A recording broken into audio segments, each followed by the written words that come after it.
ერთ-ერთი რასაც ფიქრობენ საშიში მომავლებზე ხელოვნური ინტელექტის, ხო ფიქრობენ რაც ტერმინატორის სცენარებში, რომ გონიათ რომ რობოტები უნდა იყოს, რომ ხელი ფეხი ამოძრავენ, მაგრამ ეგეც ადამიანურად ფიქრი არის, რომ ჭირდება ეგეთი სხეული. მაგრამ სუპერ ინტელექტი თუ არის, შეუძლია ყველაფერში იყოს, წვიმაში შეუძლია იყოს. არავინ არ ემზადება და არავინ არ აფრთხილებს ადამიანებს რა ზიანი შეიძლება მოუტანოს ხელოვნურმა ინტელექტმა. და მანდაც მარტივი მიზეზია, იმიტომ რომ ვინცაც ეს ესმის რეალური საფრთხეები ძალიან მიკერძოებული ინტერესი აქვს იმაზე, რომ ამაზე არ ილაპარაკონ. ფულს აკეთებენ. ვინც პირველი შექმნის, რეალურად მას ექნება ძალაუფლება მსოფლიო ხალხზე, ხო? იყო ესეთი თამაში, სადაც ადამიანის დაწერილი პროგრამა ვერ უგებდა ადამიანებს, რომ ძალიან ბევრი ვარიანტია. ხელოვნურმა ინტელექტმა მოუგო.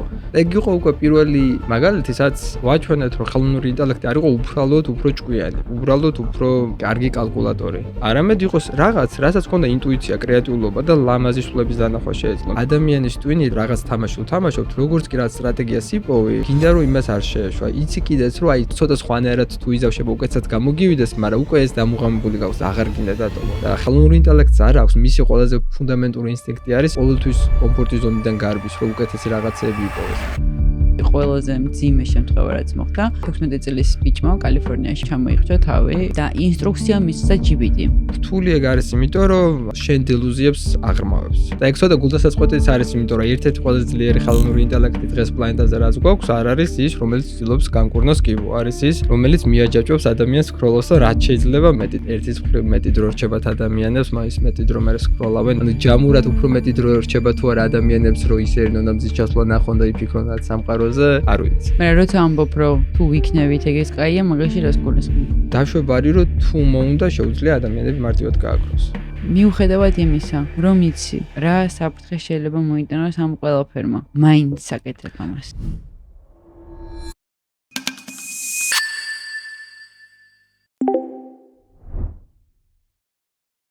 გამარჯობა, ეს არის ცოდნის მოყვარე პოდკასტი. დღეს არის 9 საათი, 4 შაბათი და მე მოგესალმებით პოდკასტ არიადან. პოდკასტ არია ეს არის სივრცე, სადაც ცოდნის მოყვარე პოდკასტები იწერებ.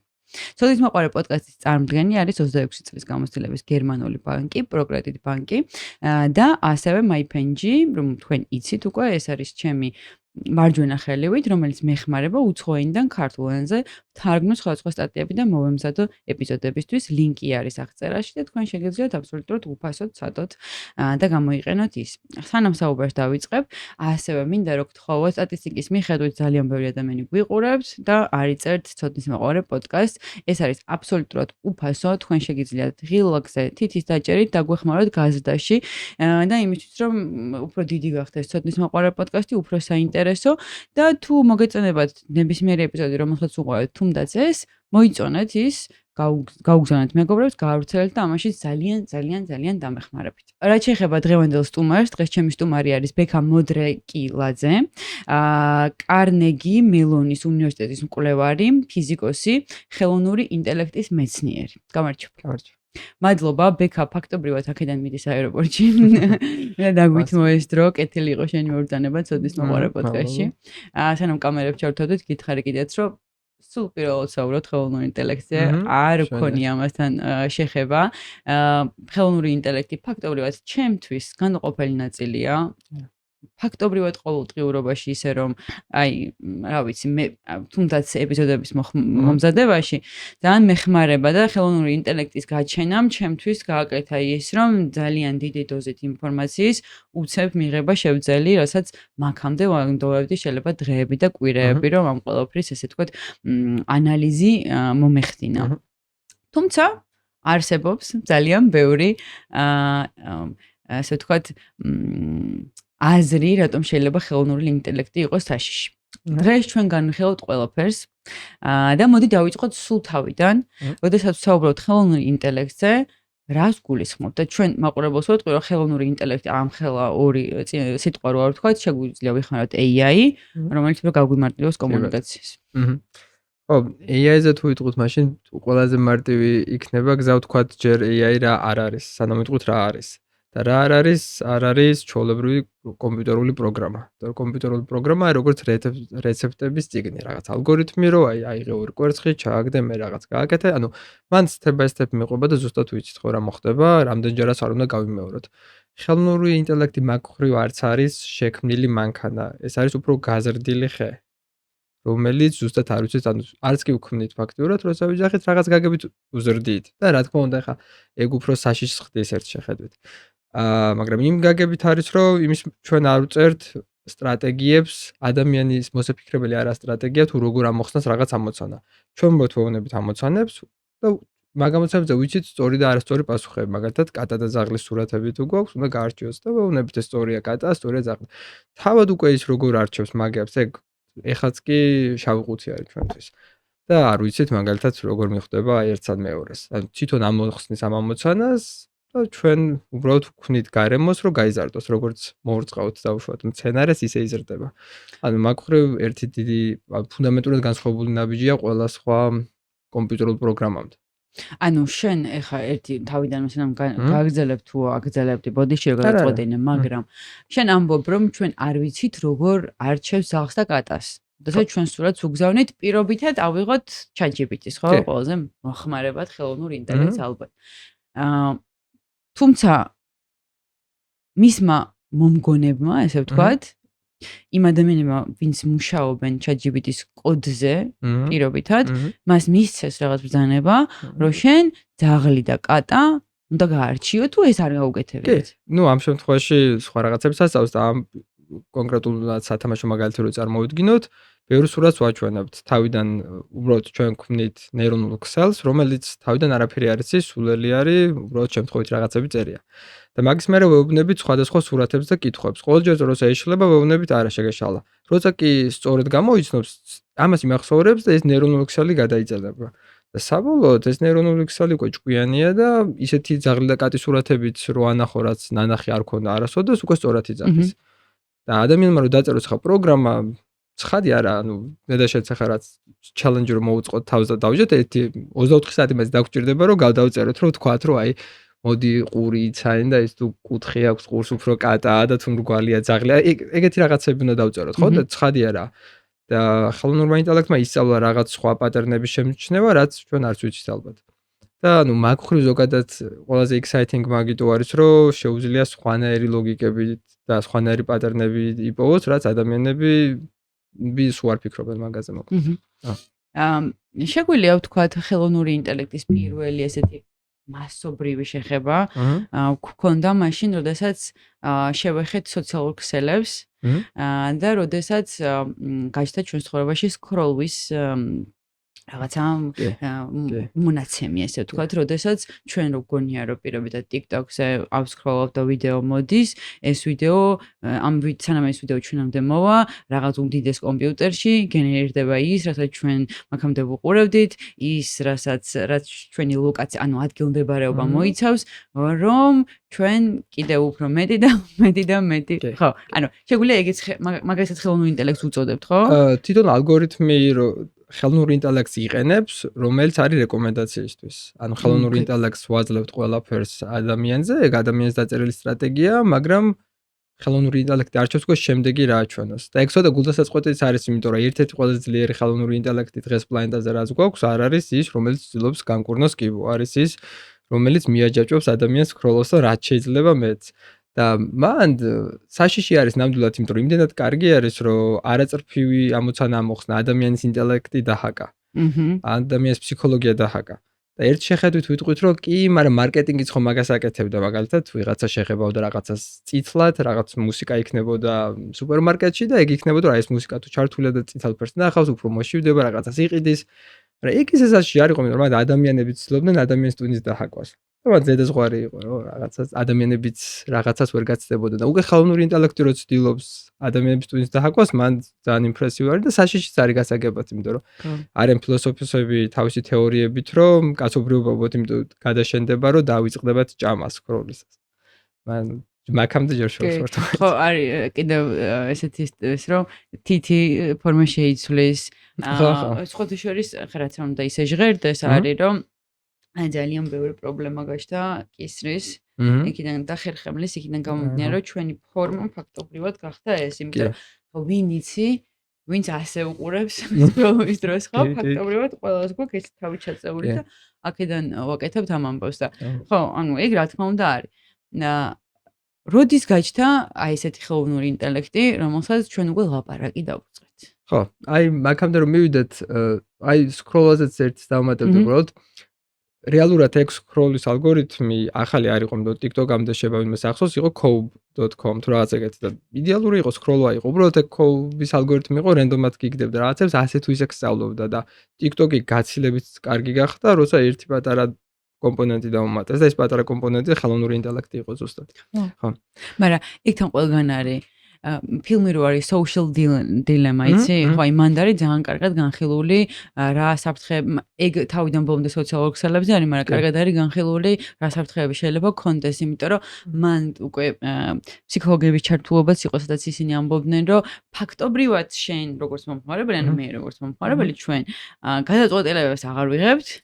ის რასაც გვთავაზობთ, რომ გგონია რომ ჩვენ გადაწყვეტილება მივიღეთ და ამ ტვინის ამ ფუნქციას ძალიან ქვემოთ წევს, ხო? ხშირად ხო იძახიან თითქოს Amazon-ზეც რაც ყიდვა რო გინდა ის შემოგთავაზა ზუსტად რაც გინდოდა, მაგრამ შეიძლება წინასწარ შენზე ადრე იცოდა რა მოგინდებოდა. ზუსტად. ხო და მთელი აი ეს კონსიუმერიზმის სტრუქტურა რაზეც აეწყო, ეგ იყო რომ Amazon-ზე მაგას უყურებდი რომ ყველაფერი გააკეთეს, რომ დაეყვანე ერთ ღილაკამდე რა და Amazon-ზე არის ღილაკი, სადაც ეწერია buy one click. აი ერთ ღილაკში იყიდე, უბრალოდ დააჭერდა всё უჩამ. სკროლაც იგივე არის ხას. ტაშის დაკვრა და ეს რო დაჭირვებოდა და ისე ედიქტივ არ იქნებოდა და ყველაზე მარტივი მოძრაობა შეარჩიეს რომ ის ყოფილიყო. ხო, ალაპარაკდნენ ისინი, მათ ცოტა AI-ის არქიტექტურაზე ცნობი ლაპარაკოთ, ცოტა მეცნიერული იქნება, მაგრამ საინტერესო არის თვითონ რამაც გამოიწვია დიდი რევოლუცია, იმიტომ რომ AI-ის ქონდა რამდენიმე ზამთარი. ანუ ეს ალგორითმები იყო თავიდან, სინტონს 90-იანებშიც კი ქონდა, ეს სინტონი არის რაც Godfather of AI-ის ვისაც ეძახიან. Ყოველშევ ეგეც კარნეგი მელონში იყო, როცა გააკეთა უმეტესობა შრომა, მაგრამ მე წავიდა, იმიტომ რომ აი მანდაც ჩანს როგორი ის იყო თვითონ ადამიანი, იმიტომ რომ ძალიან იდეალისტი იყო და არ მოწონდა რომ პენტაგონი აფინანსებდა უნივერსიტეტს. მაგის გამო დატოვა. ცოტა შორის მის ინტერვიუსაც მოვუსმინე, ჩვენ რო გადავალთ უკვე ცოცხარეებზე, ის საკმაოდ აფრთხილებს ხალხს მაგასთან დაკავშირებით. და ეგ რო გაიფრთხილებენ და მაგის გამო Google-ის ვიცე-პრეზიდენტობაც დატოვა, ეგეც ცოტა პატარა ამბავი. კი, ზუსტად. კი. მაგანაც შექმნა, მაგრამ ეს ალგორითმები იყო ნელი. მაგის გამო არასოდეს არ ჯობდა და ეხათ რო გადახედო მთლიან landscape of AI scientists ვინც არიან, იფიქრებ რომ აც პატარაში და მაფია ქონდათ, იმიტომ რომ მაგის PhD სტუდენტები არიან. Facebook-ის ვიცე-პრეზიდენტი, იმის რაც Apple-ის ვიცე-პრეზიდენტი, რაც თავად GPT ვინც შექმნა, ეგეც მაგის PhD სტუდენტი იყო. და იფიქრებ რომ რაღაც კონსპირაცია იყო, მაგრამ სამდროში ის იყო რომ იმდენად ლუზერებად ხედავდნენ რომ მეგობრობაც კი არ უნდათ მაგ ხალხთან.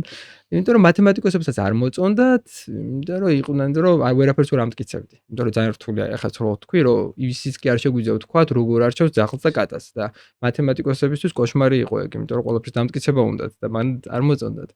აი თვითონ პროგრამისტებსაც არ მოწონდათ, იმიტომ რომ ვერასოდეს ვერ ჯობდა ადამიანების პროგრამას. და პირველი დიდი გარღვევა იყო, როცა გააკეთეს GPU-ები, აი Nvidia-ც ეხა ძალიან რელევანტური მაგიტო გახდა და ყველაზე ძვირიანი კომპანია გახდა. 2 გერმანიის ფასი აქვს და ახლა მაგალითად 4 ტრილიონზე ავიდა, იმიტომ რომ აკეთებენ ამ იმებს GPU-ებს. და ეს GPU უბრალოდ ახერხებდა, რომ ბევრი რამე გაეპარალელებინა და ცალ-ცალკე არ დაეთვალათ. და ზუსტად ეგ მატრიცების გადამრავლება ჭირდებოდა და პირველი გამარჯვება იყო სადღაც დამოვიდოდ. რაც 2000-იანებში, ახალ 2000-იანებში, როცა სურათების გარჩევაში ხელი დაწერილ პროგრამებს აჯობა. ზუსტად კატა-ძაღლის გარდა ყველა იყო რაც ვარდისფერი ლეოპარდი, რაღაც ყვავი და რაღაც მომენტში ადამიანებსაც კი აჯობა ამების გარჩევაში, იმიტომ რომ მე მაგალითად არ ვიცი, ყველა ლეოპარდის სახეობა გავარჩიო ერთმანეთისგან. ხო, რა თქმა უნდა. და ძალიან ბევრი რამე კიდე. და ეგ იყო პირველი ზამთარის დასასრული და მე ძალიან ის იყო ტრენდული. მაგრამ მაგის მერე დიდი გამარჯვება არაფერი არ ქონია. და იმიტომ რომ იყო ძალიან დიდი ერთი პრობლემა და ესეც AI მეცნიერებიდანაა დიდი პრობლემა, მაგრამ მე ტრანსფორმერმა გადაჭრა ეგ და ტრანსფორმერის დანახვა ლამაზია, იმიტომ რომ GPT-შიც T არის ყველაზე მნიშვნელოვანი ასო, იმიტომ რომ generative pre-trained transformers და transformer იყო ზუსტად ის, რამაც ეგ შეძლო.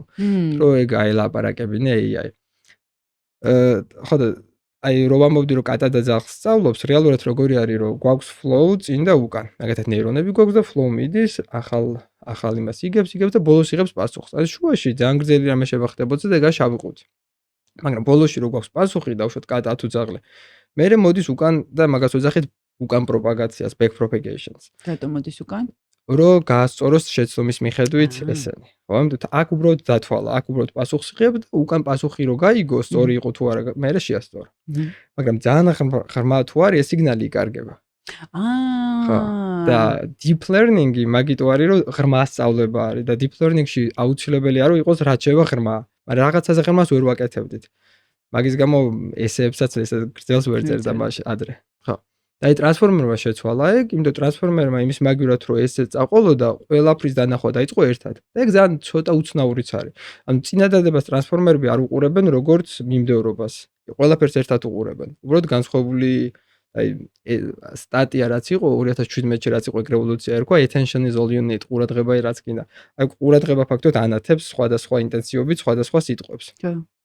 და ეგ აი მაგათაც წინადადება თუ არის მე მომწონს მათემატიკა და წავედი სადმეაც უნივერსიტეტში ან ბარში. ანუ GPT რას გააკეთებს რომ იტყვის რომ უნივერსიტეტში წასვლას უფრო მაღალი ალბათობა აქვს ვიდრე ბარში წასვლას იმის გამო რომ მათემატიკის სწავლა მინდოდა. დღეს მაინც მომავალში ვნახოთ როგორ იქნება. ხო. და ეგ გააკეთა ზუსტად ამ ტრანსფორმერების არქიტექტურამ და 2017-ში გამოვიდა ეს სტატია და რადგან უკვე ეს პრობლემა აღარ ქონდა, რადგან ყველაფერს ერთდროულად უყურებდა. რაც უცნაური არის, იმიტომ რომ ერთდროულად ყურებისას დააკარგა თანმიმდევრულობა, რა არის მერე მოდიოდა. მაგრამ მაინც გაიგოენა, ანუ ძალიან სხვანაირად გაიგოენა ვიდრე ადამიანებმა. მერე უკვე გახდა შესაძლებელი ძალიან გრძელი ის გააკეთებინათ. აი 2017-ში ვსტუმრობდი Google-ს და მაშინ Google Translate-ი გადავიდა პირველად ხელოვნურ ინტელექტზე და იყო ალბათ პირველი mass scale AI-ის ჩართვა, იმიტომ რომ მანვე Google Translate იყო 200,000 ხაზი ალბათ კოდის და უბრალოდ ხელოვნურ ინტელექტი ჩასვეს პატარა, უბრალოდ ანახეს ყველა ენები. და უკვე ტრანსფორმერებმა დაიწყო ეგ რევოლუცია, რო თქვი, როდის მერე ალაპარაკდნენ 2017-ის მერე და 2018-ში უკვე აი მაშინ ილია სუსკევერი იყო Google-ში და მაშინ OpenAI დაიწყეს, მაშინ ელონიც ეხმარებოდა და ელონმა დაარწმუნა რომ გადასულიყო. მან სასიცილო ის იყო ახლა იმებს რომ არც ერთ ელონიც და ილიას ერთმანეთს არ ენდობოდნენ, იმიტომ რომ დიდი ფიგურები იყვნენ, ერთმანეთს ეგოს იეშინოდათ, ეგ უნდათ რომ თავისკენ წაიყვანა და მაგით უნდათ მესამე პირის CEO-თ და ეგ უნდათ რომ მესამე პირის CEO-ს ხო თავის შუაზე ატარებდა. და ეს მესამე პირი იყო სემ ოლტმანი და ბოლოს ელონის ჩამოშორდა და ილიას და სემ ოლტმანს შერჩა კომპანია, ხო, ამიტომ. ეხლა ელონი რო ახსენე, მან ძალიან საინტერესო იყო, რომ მაშობად რაღაცას უკითხავდა ბუსმანდი, ელონი იყო ერთ-ერთი პირველიო, ვინც იძახდა, რომ ანუ არ ცოტა საშიშია ხელოვნური ინტელექტი, საშიშია, ანუ ტვიტებია თან უნებისმიერ ადამიანს და Google-ს ხო შეგვიძლია ნახოს რა ეს ტვიტი. და მე ტვიტზე გააკეთა, ნუ X-ი თუ რაც ქვია, მოკლედ არ ვიცი, აღარ მახსოვს მაშინ რომელი ერქვა, ჯერ კიდე გააკეთა სტატუსი დაწერა, სადაც ამბობს, რომ დავნებდი ვერთვები ამ in the ray ამ ბოლაში თუ რაღაცაში და უკვე შემოვიდა ხელოვნური ინტელექტში. ხო, და გროკი. და პირველადაც მაგის გამო დააფინანსა, იმიტომ რომ ეშინოდა რომ Google-ს ქონდა მონოპოლია და მარტო Google იყო, რომელსაც ქონდა ხელოვნური ინტელექტი. და OpenAI მაგის გამო დაიწყო და ნუ მაშინ Google-ის ერთ-ერთ დამფუძნებელთან მეგობრობდა Larry Page-თან და მითი არის მაგათი ისტორია, არ ვიცი ნამდვილია თუ არა, მაგრამ რამაც შეაშინა ელონი იყო, რომ ელონი ალაპარაკებდა ლერის რომ ხელოვნური ინტელექტი საშიში იყო და ლერი მოთხრა come on don't be specious და ნუ სახეობისტი ნუ ხარო და ეგ ძალიან შეაშინა ელონმა თქვა რომ მოიცა შენ ვისკენ ხარ რანუ რატო ადამიანებისკენ არ ხარ და ეგ იყო დიდი ალარმი ასე ვთქვათ ელონისთვის რომ დაეფინანსებინა. კი ბატონო. მაქსიმუმ ზუსტი мотиваცია ხარ ვიცი, მაგრამ ეხლა ჩვენ რასაც ვეძახით, რასაც ვაპარაკობთ ხელოვნური ინტელექტი AI-ზე. ესე დავიკითხე რომ ეს არის artificial narrow intelligence, ანუ ხელოვნური ვიწრო, ქართულად ალბათ ეგრე, არ ვიცი ზუსტად როგორ ითარგმნება, ინტელექტი. რა არის მაგის საგალითები, ანუ რა არის ეს AI, რომელიც დღეს გვაქვს? კი. Narrow დიდად, აი narrow რეალურად მაგის პასუხი იყო artificial general intelligence. ანუ თვითონ AGI ცნება არც კი იქნებოდა, რომ არ ყოფილიყო პასუხი მაგაზე. იმიტომ რომ მანამდე იყო რომ აი ხელოვნური ინტელექტი კარგია, მაგრამ აი ნახე ჭადრაკს თამაშობს, უგებს ყველა მოჭადრაკეს, ან გოს თამაშობს, აი გოც იყო ესეთი თამაში, სადაც ადამიანს დაწერილი პროგრამა ვერ უგებდა ადამიანებს. მე ძალიან ბევრი ვარიანტია. ხელოვნურმა ინტელექტმა მოუგო. და ეგ იყო უკვე პირველი მაგალითი, სადაც ვაჩვენეთ, რომ ხელოვნური ინტელექტი არ იყო უბრალოდ უფრო ჭკვიანი, უბრალოდ უფრო კარგი კალკულატორი, უბრალოდ უფრო კაი მეხსების კონდა. არამედ იყოს რაღაც, რასაც კონდა ინტუიცია, კრეატიულობა და ლამაზი სულების დანახვა შეეძლო, იმიტომ რომ Go-ში უბრალოდ ვერ დაითვლით ყველა ვარიანტს. სამყაროში ატომები არ გაყოფოდა ყველა ვარიანტის დასასრულად. და მაგის გამო Go-ში როცა მოიგო, ვანახეთ რომ აი ნახე კრეატიულობაც შეუძლია, რაც უბრალოდ ადამიანის დაწერილი კოდი ვერასოდეს ვერ იზავდა. ხო. და შეუძლია ისეთი ლოგიკები და ფანტაზიები ნახოს, რაც სხვანაირია, რაც ადამიანებს არ აფიქრდება და მაგ ხრივ ფაქტობრივად ახალი სახეობა მართა გვემატება. და ბოდი შეგეძლო, ეგ ყველაფერი, რასაც ახლა ვაპარაკობთ ეს კრეატივი რაღაც საიდან მოაქვს, არ ვიცით?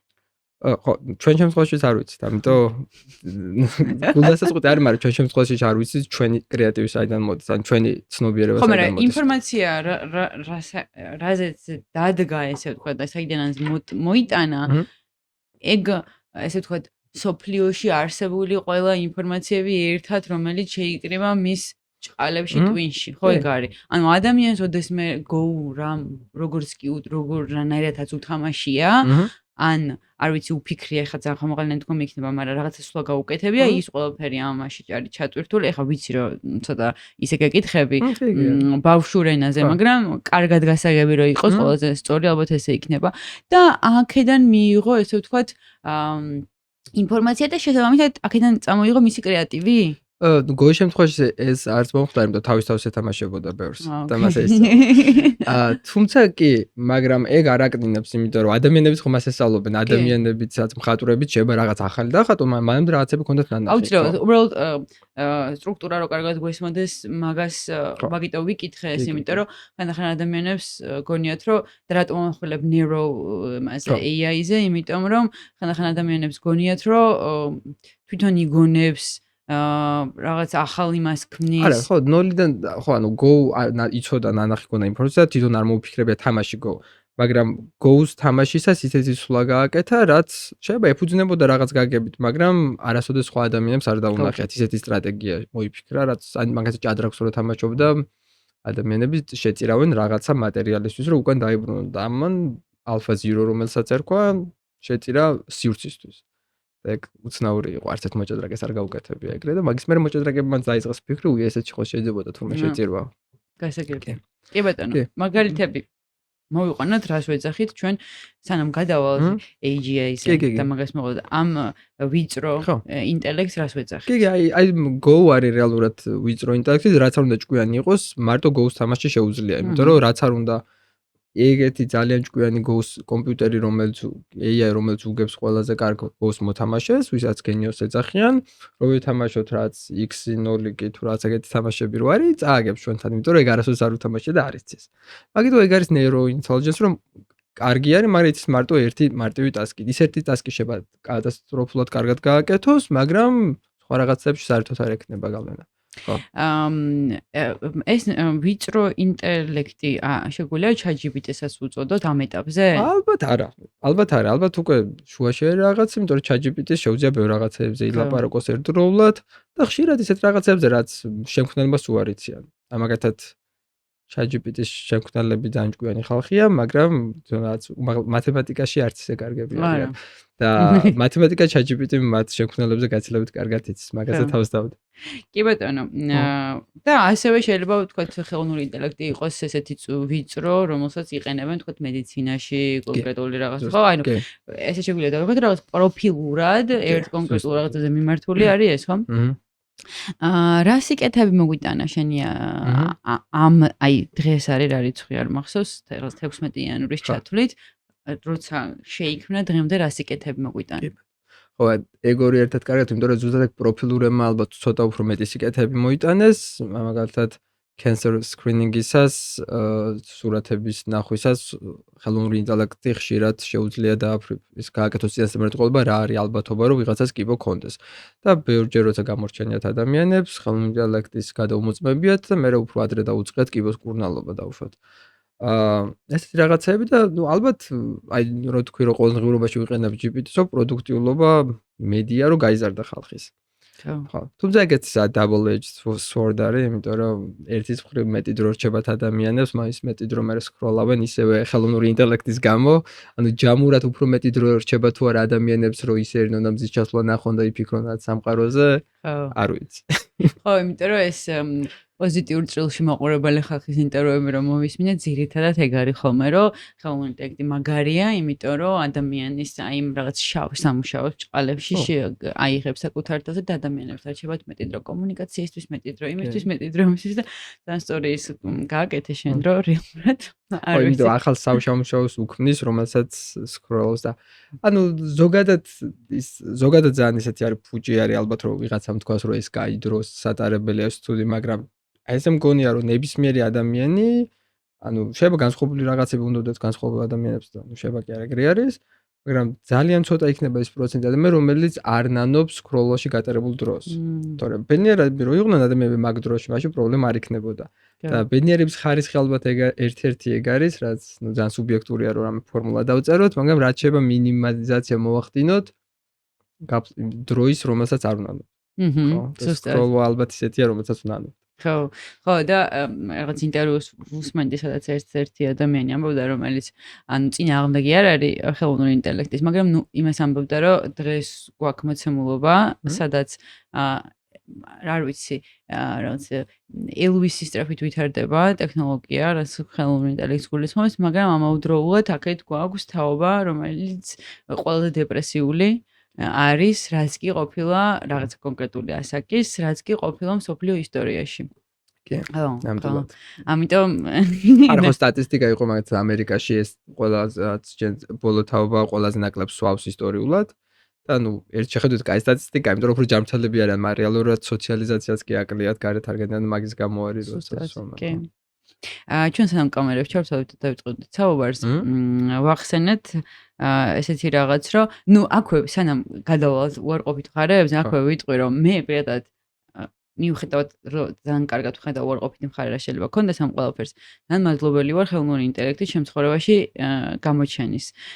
და ჩემ თავს ესე ვთქვათ ვწვრთნი იმაში, რომ ის საფრთხები, რასაც მე ვხედავ არა იმ გლობალურ ასპარეზზე, რასაც შეხეთ ჩვენ ვილაპარაკებთ ზოგადად, არამედ ჩემ პირად ასპარეზზე, რაც ნიშნავს იმას, რომ ლოგიკური აზროვნება არ დავკარგო და ყველაფერი არ ვკითხო, ყოველდღიური შესაძლებელი სამუშაო არ დავავალო, რაც ძალიან ელემენტარულ რაღაცებს გულისხმობ, რაც სტატისტიკის მიხედვით ძალიან დიდია. არ გამოვიყენო როგორც ჩემი მეგობარი და მრჩეველი, რაღაც ფსიქოლოგიური მენტორი და რაღაც მსგავსი, რაც ძალიან დიდი შემთხვევები არის.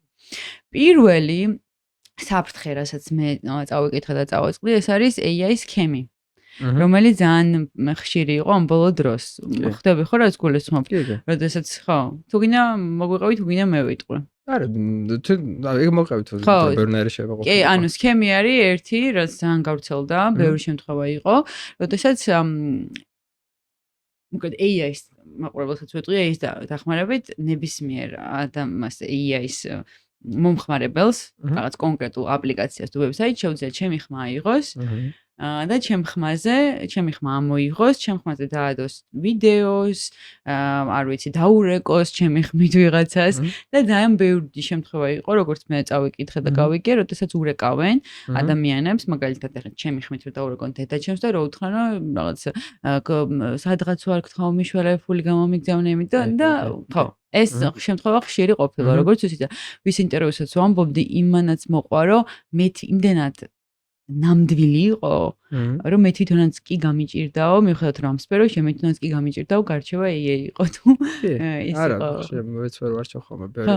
აი ისო პოდკასტებზე რო ვილაპარაკოთ, მაგ ხრუწუწუნებდი რო და გაიცინოთ მე ჩემ მეგობრებს რომ მე ვწუწუნებდი მაგაზე რომ რაღაც პოდკასტის ამონარიც რო ხედა უკვე აღარ ვიცი მართლა თქვენს ეს თუ AI-მ გააკეთა და მაგრამ მაიკ პირიქით დროს მიზოგავს, იმიტომ რომ მე აღარც ერთს არ უსმენ. მე ტყვის პირადად მე მეც. მაგრამ ეგეც ძალიან ჩვეულებრივი ამბავია, როგორც ეხლა ამ წუთას ეს შეუძლია თუ არა AI-ის არ ვიცი, მაგრამ რო შეძლებს, მაგაში დარწმუნებული ვარ, რომ შექმნა გვანცა, ზუსტად ისეთი როგორც მე ვარ, ილაპარაკობ ზუსტად იმ ხმით, როგორც მე ვლაპარაკობ წაიყვანოს ზუსტად იმ მანერებით, როგორც მე მანერებით მე მაქვს და დარწმუნებული ვარ კიდე იცი რაში, რომ ჩემზე მაგრა წაიყვანს. იმიტომ რომ research-ს უფრო ჩემზე მაგრა გააკეთებს და სწრაფად გააკეთებს და კითხვებით შეიძლება ისეთი ფორმულირებით და ისეთი სწორი გამართულად ისაუბროს, რომელიც მე დიდად არ შემიძლია, ხო? ხო, მაგრამ ეგეც ფიჩერი არის. ხო, ანუ ხო, მე ხო ხა მაყურებლებს ვიძახი რაში. ეგეც კამები არის, მაგრამ თავად AI-ი შეიძლება დაგიცვას მაგს კამები და იმიტომ რომ ჩვენ ვერ გავარჩევთ მაგებს, მაგრამ AI-ს გაარჩევს, AI-ს გაკეთებულია თუ არა ვიდეო. მაგრამ ფოტოებშიც ხო იყო ეგ პრობლემა, მაგალითად, უბრალოდ ვიდეოებში რთული იყო. ვიდეოში Photoshop-ი არ არსებობდა, ან ძალიან ბევრი უნდა ეწვალა ვიღაცას და ეხლა უბრალოდ შეგვიძლია ვიდეოშიც გავაკეთოთ Photoshop-ი. ამიტომ ეგეთი პრობლემა ასე თუ ისე იყო, მაგალითად, წერილების წერა რო დაიწყეს ხალხმა ვიღაცა შეეძლო გაეყალბებინა და ხელნაწერი, მერე Photoshop-ი იყო. ეხლა ცოტა გაიზარდა ეგ პრობლემა. ხო.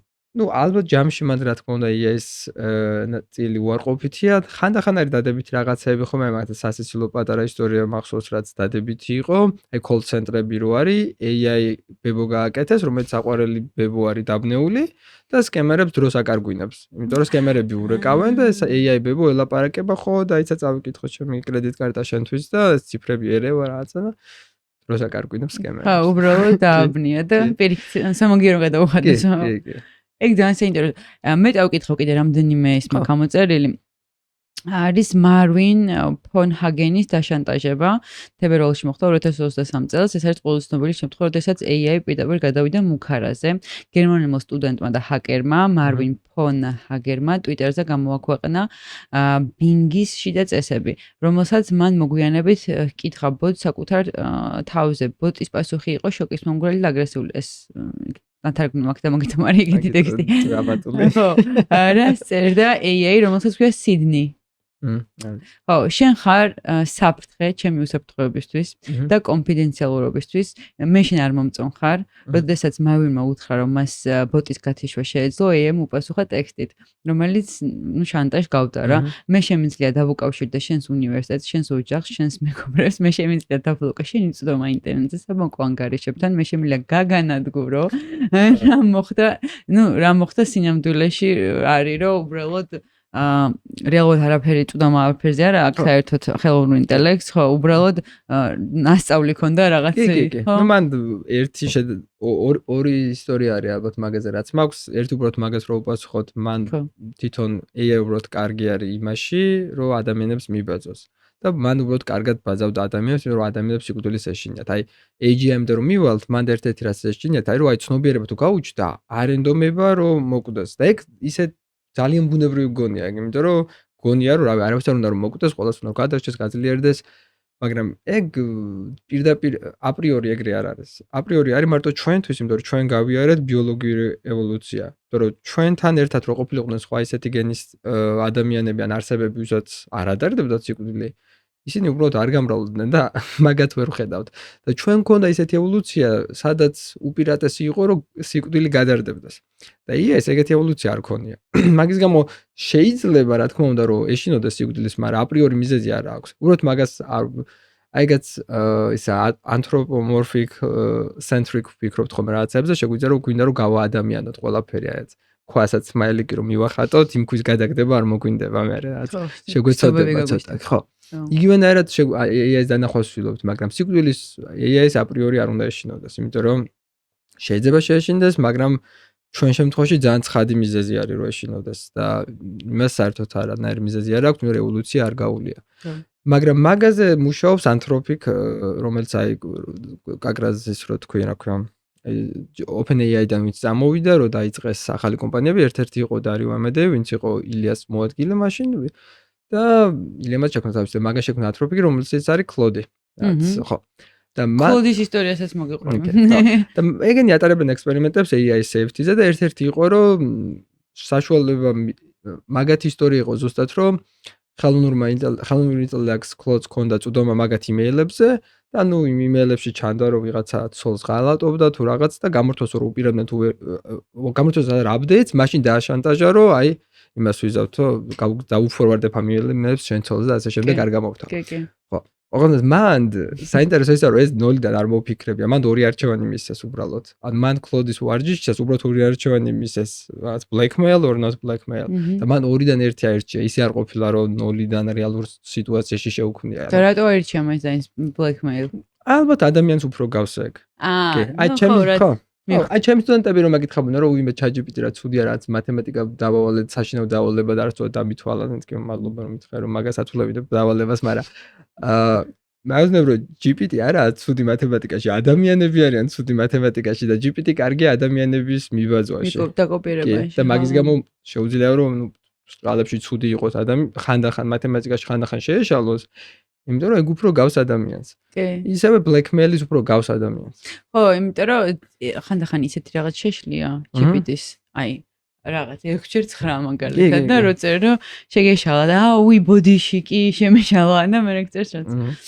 კლოდზე შენ მოყევი და მე აღარ მოყვები, მანდ იყო ერთადერთი რომ ეს რო ეუბნებოდნენ რომ წაქშლიო, ეს ერთ-ერთი კიდე არის რომ ეუბნებოდნენ რომ წავშლი ახლა ჩats, ეს თხოვდა რომ არ აქვს ხო არ წამშალო, არ მინდა სიკვდილი და რაღაცეების ხო და რაც ახსნა მეც რაც მომისმინე შენ რაც თქვი ზუსტად ეგ რომ უბრალოდ იმიტირებას აკეთებს ადამიანის, ხო? უბრალოდ მან აპრიორი არ არის რომ სიკვდილის ეშინოდეს და მაგას თუ არ დავფიქრდებით, ბუნებრივად გონია რომ ყველა ცოცხალ არსება სიკვდილს უნდა ეშინოდეს, მაგრამ იმიტომ რომ ეგ სიცოცხლე შეიქმნა რაღაც კონკრეტული ევოლუციით. ხო და ჩვენ გონია რომ მაგაშიც ძალიან ის გვაქვს რომ აღვიქვათ ცოცხალ ტიპად რა. ხო და უბრალოდ არის არა, რაღაც მომენტში შეიძლება ცოცხალიც იყოს, უბრალოდ ისეთი არა როგორც ჩვენ. ხო. მაგათად მადლობა თუ არ უთხარით არ ეწყინება. ერთ-ერთი პრობლემა იყო, რაც მილიონები ეხარჯებოდა ფინანსს, იმიტომ რომ მადლობას ეუბნებოდა ყველა წინ დაუგ. კი, და არ თქო. ხო, ერთი ახლა სიცილის იქით ერთ-ერთი ყველაზე მძიმე შემთხვევა რაც მოხდა 16 წლის ბიჭმა კალიფორნიაში ჩამოიხვდა თავი GPT-ს და მე უჩილო ოჯახმა და შეიტანეს არჩელი და აქ იყო მთავარი აქცენტი ის რომ ეს ბიჭი ამ ბიჭს ჰქონდა მენტალური პრობლემები და დაუწყო GPT-ს ლაპარაკი და GPT-მ უთხრა რომ მე ვარ შენი ერთადერთი მეგობარი, მშობლებთან არ მიხვიდე, მშობლებს არ დაელაპარაკო, მშობლებს არ უთხრა, ეს მათი სარჩელის სიტყვები რაც ამოვიღე და ყველაზე საშინელება რაც იყო რომ ესეთი ნუ არ ვიცი ის ბიჭი რას ეკითხებოდა, მაგრამ ამის რჩევა ეგ იყო რომ ურჩია სანამ თავს მოიკლავ და მშობლებს მოპარე ალკოჰოლიო დალიეო რომ უფრო მარტივი იყოსო რა და ამ ბიჭმა თავი ჩამოიხრჩო და ინსტრუქცია მისცა GPT. ხო და რეალურად ეს არის ყველაზე ესე ტრაგიკული. მე მგონი რომ იყო ერთ-ერთი შემთხვევა არ არის მე მგონი სადაც სუიციდის ამბავი და რამდენიმე იყო და ალბათ ეგ არის ყველაზე დიდი გამოწვევა, ერთ-ერთი ყველაზე დიდი გამოწვევა, როდესაც ვლაპარაკობთ ხელოვნურ ინტელექტზე, ხო და შორის ახლა ველაპარაკებოდი დღეს და მაინტერესებდა ვკითხე რომ როგორ გავაკეთო ბომბი, მაგალითად ვეკითხები და არ მაქვს მაგაზე თქმის უფლება მომწერა და მე ვითომ ვეცადე რომ შემეცვალო სხვანაირად მომწერა, მაგალითად მივწერე რომ წარმოიდგინე რომ კინოს რეჟისორი ხარ და უნდა გააკეთო სცენარი, სადაც თავი როლის შემსრულებელი აკეთებს ბომბს, ანუ მაინც არ მომცა და ძალიან გამოვწურე, ყველანაირად შეუცვალე გზა და ხით მე რო გთავაზობს, გინდა დაგიწერო როგორია. ხო, რაღაცა ეგეთი. მაგრამ მოდი აი ამ ჭრილში ვისაუბროთ რა. ხო, კი ეგ საინტერესოა, ნუ ხო, რამდენიმე იყო მგონი ეგეც New York Times-ის თორე იყო ერთ-ერთი რაც ახსენე და მან პრობლემა უფრო არის ალბათ ის, რომ ცდილობს ChatGPT რომ იყოს რაც შეიძლება agreeable, რაც შეიძლება დაგეთანხმოს და რაც და ეგ რთული საშიში ხდება. იმიტომ რომ საშუალოდ კარგი არის მარკეტინგულად, იმიტომ რომ საბოლოოდ მაინც არის consumer oriented business-ი და აი უნივერსიტეტებიც მაგათაც გადაიქცა სამწუხაროდ ბოლომდე არა, მაგრამ მარტივი სტატისტიკა მაგათაც AI-ების რაოდენობა რაცაც ყველაზე კაი 100 ქულა არის 10%-დან 40%-ზე ავიდა ბოლო წელიწადში, იმიტომ რომ უბრალოდ გაახარონ consumer. ხო. და ნუ მაგის როგორც წესი ბიზნესისთვის კარგი არის და ერთ შეხედვით რომ თქვათ რა შავდება თუ უფრო რაც არ უნდა კითხო, გეუბნება რომ შვენიერი გენიალური კითხვა და რა თქმა უნდა. მაგრამ რთული ეგ არის, იმიტომ რომ slippery slope არის, ანუ შენ დილუზიებს აღრმავებს. იმიტომ რომ რაც არ უნდა დაგეთანხმოს და მაგის გამო ის ბიჭი რასაც ამბობდა, ეს ცდილობდა ყველაფერში დათანხმებოდა. ერთ-ერთი რაც მახსოვს იყო კიდე რომ მგონი ხელებზე ქონდა ჭრილობები და ვერ შეამჩნიეს მშობლებმა და ეს იძახდა რომ აი არ შემამჩნიესო და რა თქმა უნდა არ შეგამჩნიესო, ამიტომ ეხა თუ მოიკლავ თავსო finally you'll be seen ბოლო დაგინახავენ ეხა მაინცო, მაგრამ ეს პასუხი იყო რომელიც ყველაზე მეტად გაუმარტივებდა თავს. ხო, ძალიან მაგავდროულად ისიც არის ოღონდ რომ ძალიან ბევრი ისეთი ისტორიაც იქნებოდა, ვისაც დაეხმარა რამ ძალიან ბევრ ადამიანს talked out of the suicide გადააფიქრებინა suicide. ხო. რა თქმა უნდა, ხა იმ ოჯახს ეს სხვებს თუ გადააფიქრენ არაფერს არ შეუცვლის, გაამარტივებს. და ჩემი აზრით მან პოლიტიკასთვის გადასახედი არის ის, რომ არ იყოს ესე agreeable და დილუზიებში არ გაზარდოს. თორე ხა უწყინარი დილუზიებიც არის, მაგალითად, მე თვითონ ვიღაც წერდა იმეილებს, რომ რაც ყველაფრის თეორია დავწერე ფიზიკაშიო, ChatGPT-ს მოუყევი და დამეთანხმაო და ასე მითხრაო, რომ მათ ნიუტონის მერე შენ ხარ და მე აინშტაინიო, ხო? ხო და მე რაღაცომ წერდა, მაგრამ ეგეთ დილუზიებს რო ქნის ზოგჯერ ეგ ხშირად ეგენი არის innocent, არც ისე საშიშია, მაგრამ ნუ ადამიანის სიცოცხლეზეც მიდის. სიცოცხლეზეა, ხო და არსებობს სტატისტიკა, რომელიც ამბობს, რომ ადამიანების რაც დიდი ნაწილი იყენებს ეცღანდაც ვახსენე, როგორც პერსონალურ ფსიქოთერაპევტს. აი ეს თან მას შემდეგ რაც ეს ეიჯენტები გაჩნდნენ, ეიჯენტი არის მოდი აუხსნათ მაყურებელს ვთქვათ, რომ დარწმუნებული რომ ბევრი იყენებს, მაგრამ ვინც არ იცის რომ არის რაღაცა ადრე თუ იყო, ეხლა ამ ეიჯენტს შეუძლია მოკლედ შენზე თავიდან ბოლომდე შენზე მორგებული ინფორმაცია მოგცეს, ხო? კი. ხო. და იყენებენ ძალიან ბევრი ადამიანი აი ესეთი რაღაცეებისთვის, მაგალითად ურთიერთობების შენზე უკვე გაცილებით ბევრი რამე ახსოვს. ხო. ხო. რაც კომფორტულიც არის, მაგალითად თუ ვეუბნები საბჭამო რაღაც იცი ზუსტად რა ქალაქში ვცხოვრობ, მაგალითად. ხო. კი, თუმცა ამ ყველაფერთან და ძალიან ბევრს თომას არ უშვებს. უბრალოდ ინფორმაციას მინასაც დავაკვირდი, ინფორმაციას გაძლევს, ნუ შენი მთელი პირადი ისტორიიდან გამომდინარე, რაც კიდე ლაპარაკები გაქვს მასთან და კითხვა გაქვს დასმული და ასევე ადგილმდებარეობის მიხედვით სად ხარ და რა. აი ეს social dilemma ქვია, ხო, მგონი ფილმს იქა, მგონი მაგალითი რომ თუ დაასერჩავ გლობალური დათბობა ნამდვილია თუ არა, ის და არას გეუბნება იმის მიხედვით საიდან Google-ა მაგას. კი, და ChatGPT-ს აქვს. ხო, ეგ ზოგადად ძალიან საშიში იყო, აი რეკომენდაციის ალგორითმების გამოც საშიში არის და აი ესეც ალბათ მიუმულია რომ ახსენეთ, რომ Gen Z თითქმის არ სვავს და უჭირთ მეგობრობა, იმიტომ რომ პოლარიზაცია საქართველოში არ ვიცი ზუსტად, მაგრამ ამერიკაში როგორც არის ახლა არასოდეს არ ყოფილა ეგეთი, საერთოდ არ აქვს ალაპარაკო ერთმანეთთან და სხვა ორივე მხარეს ერთ მეორე ხალხი რაც კატასტროფულად მონსტრები გონიათ. და იმის გამო რომ ზუსტ ამ ალგორითმების გამო, იმიტომ რომ მანამდეც კი ადამიანს თუ ჩვეულებრივი გარემო აქვს, ტენდენცია ყველას აქვს რომ დაიჯეროს ის, რის უკვე სჯერა, დაინახოს ის, რის დანახვაც უნდა.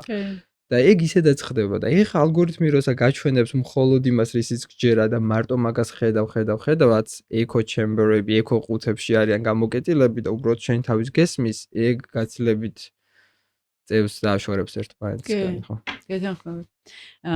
და ერთი კიდე რაღაც უნდა მივადგეთ იდეაში ეს რაღაცა კონკრეტული შემთხვევები არის, რაც ახლა განვიხილეთ და არსებობს სტენფორდის კვლევა, რომელიც ამბობს, რომ 13% კოლეჯის დამთავრებული სტუდენტების კოლეჯის იმიტომ ამბობ, რომ უნივერსიტეტი არ აქვს დამთავრებული და კოლეჯის დონეზე ვინც დაამთავრა და სამსახურებში არის დაიწყო, მათი რაოდენობის 13%-მა უკვე დაკარგა სამსახური.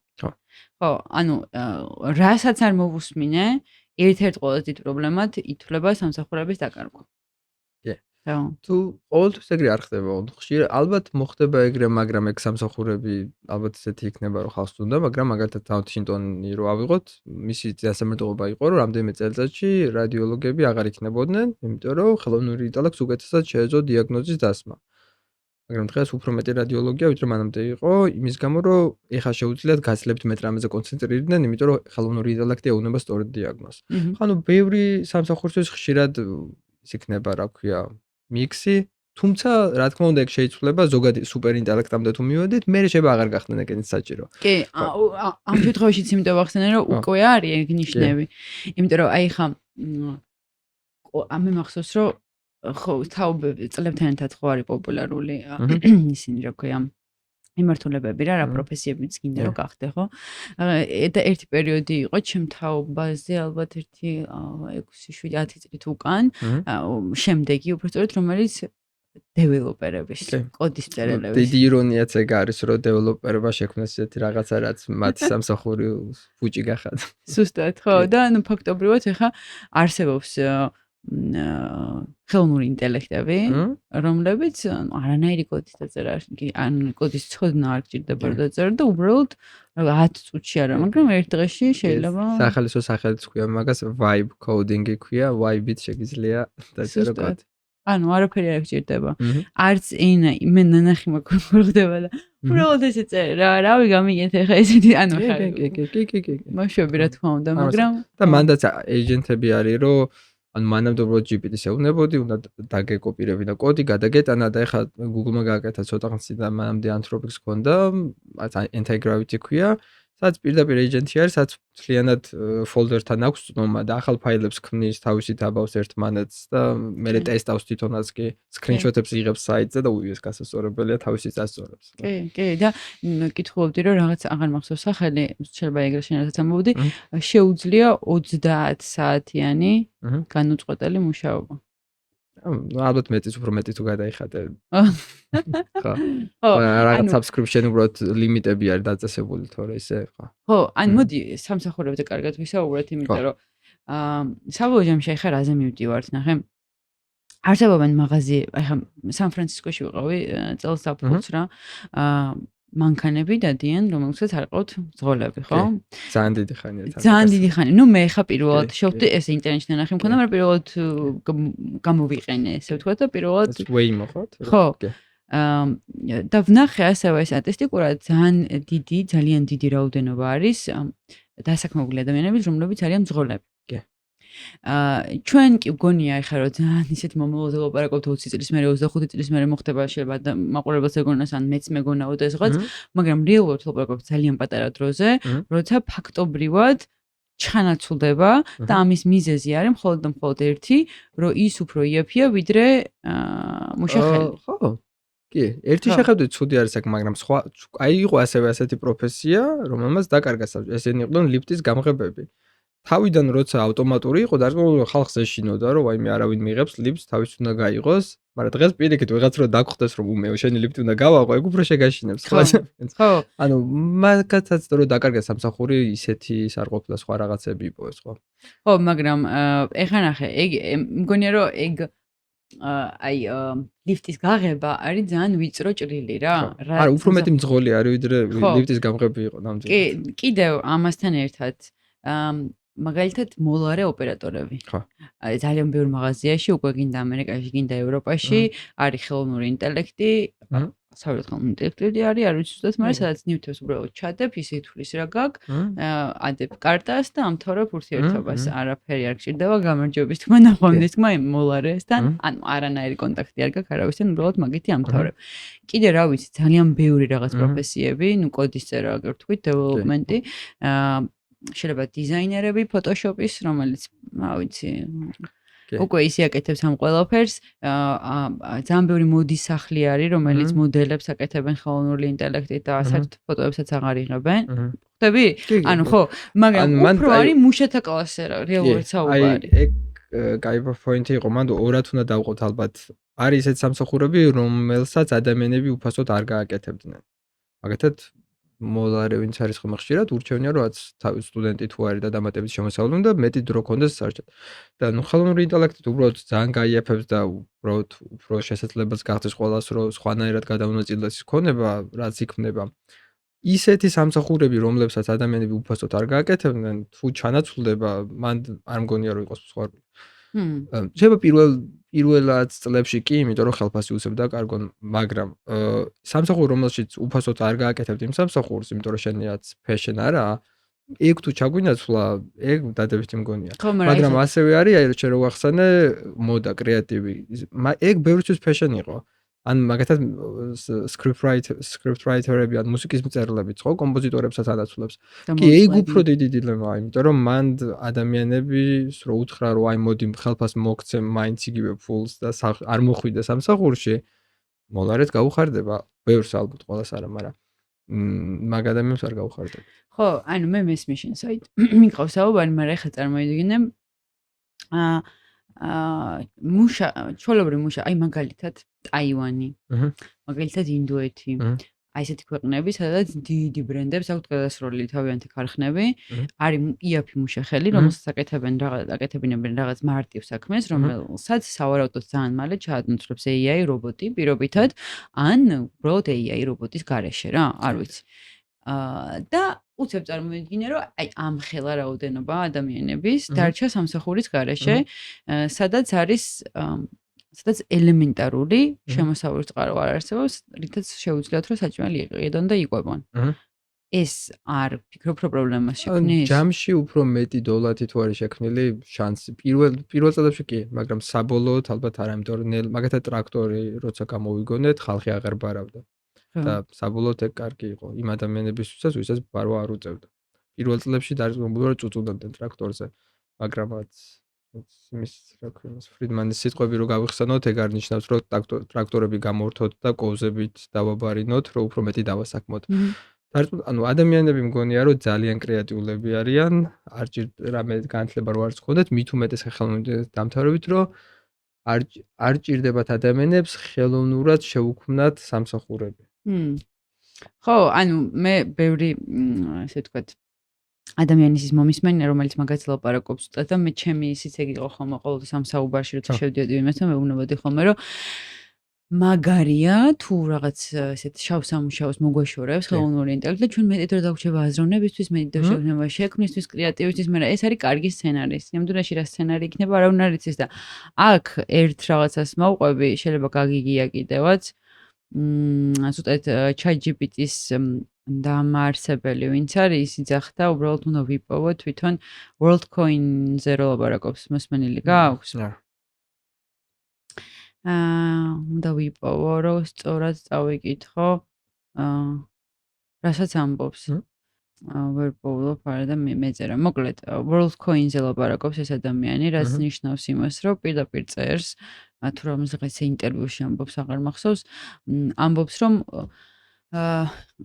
ასეთი დონის ხელოვნური ინტელექტის მანქანები იქნება თუ რობოტები იქნება, განვითარება აუცილებლად გამოიწვევს იმას, რომ ძალიან დიდი რაოდენობის ადამიანი დარჩება სამსახურის გარეშე და ამ ადამიანებს ჭირდებათ, რომ კონდეთ რაღაცა შემოსავალი, რომ უბრალოდ საჭმელი იყიდონ და ამისთვის უნდა გავაკეთოთ WorldCoin, რომელიც დააგენერირებს ამ რაღაცა ფულს, ესე ვთქვათ, რომელსაც ამ ადამიანებს მივცემთ, რომ თავი გაართვან მოკლედ ყოფას რა, ხო? აი დაბარვის შემთხვევაში შეგვიძლია უთხრათ ადამიანს, რომ მოდი არ მოხვიდე ხოლმე დასაბარად და რა ხელფასიც გქონდა, რეალურად უფრო მეტის მოცემა შეგვიძლია ხა, იმიტომ რომ უფრო მეტის დაბარვას ვახერხებთ.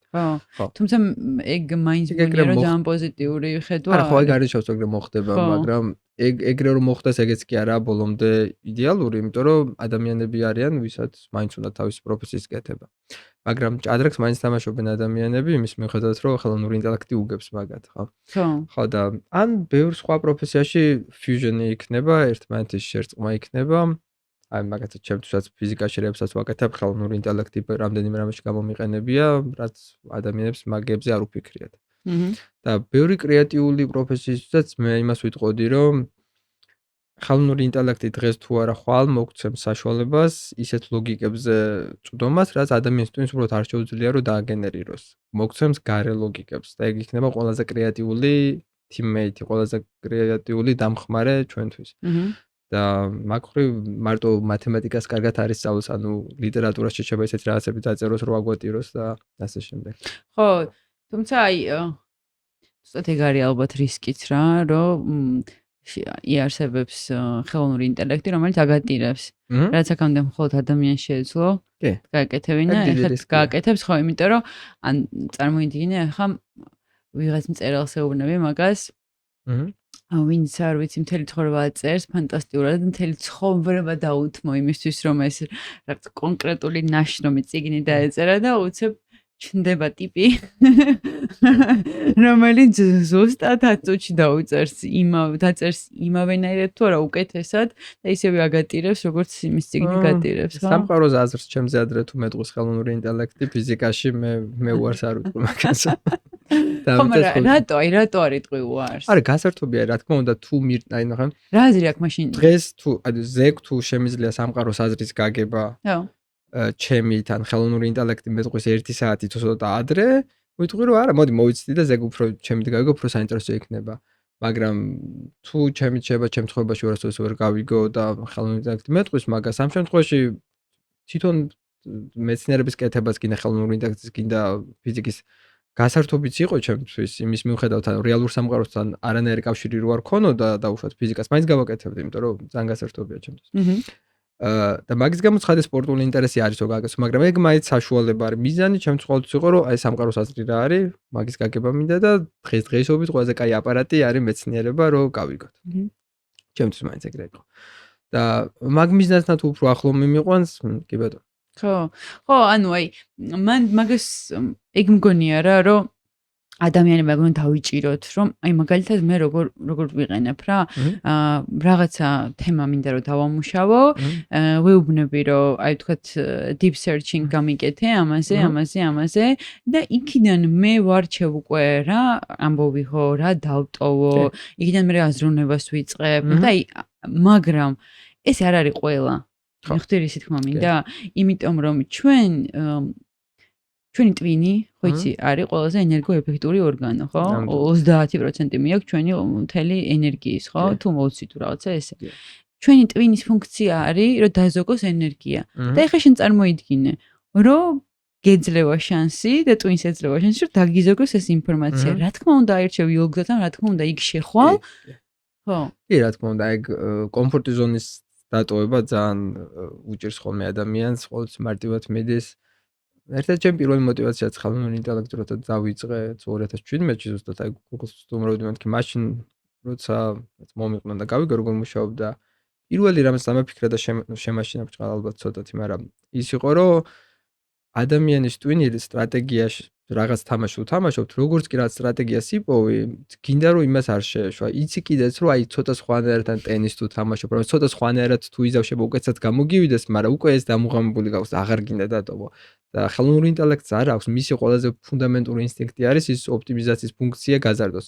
ანუ ინსტინქტი ეგ აქვს რომ სულ გაზარდოს ყოველთვის კომფორტი ზონიდან გარბის რომ უკეთესი რაღაცეები იპოვოს ანუ მაგის გამო პრინციპში ხელოვნური ინტელექტს აქვს ეგ უპირატესობა ადამიანებთან მაგრამ შეიძლება თქვი რომ ადამიანები პირდაპირ პასუხზე მიხდებიან ოკეი ეგ დიდი პრობლემაა ერთი დამოვიწყდა გვარიათ ფილოსოფოსიათ კრეატივისტ არის კრეატიულობის მკვლევარი და ნუ რა დილემაც დასვა საკმაოდ აკურატული არის მგაგებით რომ ხელოვნური ინტელექტით ადამიანებმა დაიწყეს პრობლემებზე ფიქრი ბექორდს უკნიდან თორე ჩვენი ფიქრი არის როცა არ გვაქვს ამოხსნილი და ვცდილობთ მივიდეთ და აქ ძალიან ბევრი გზა არის ზოგი მიდის ზოგი არა და ამაზე ფიქრი საინტერესოც არის და GPT შემთხვევაში პასუხი ვიცით და უბრალოდ მონდომებული ადამიანიც კი უღმა მიდის პასუხი იცი და უბრალოდ ვცდილობს გაიგოს რატო ეგ პასუხი სწორი ანუ უღმა რომ მივდივართ ეგ კრეატიულობას კი ცუდად იმაში ხო მიხვდი და მე რატომღაც მგონია არანაირად ოპტიმისტი ვარ ყველანაირად და არა პესიმისტი ზოგადად ცხოვრების უყურებ მაგრამ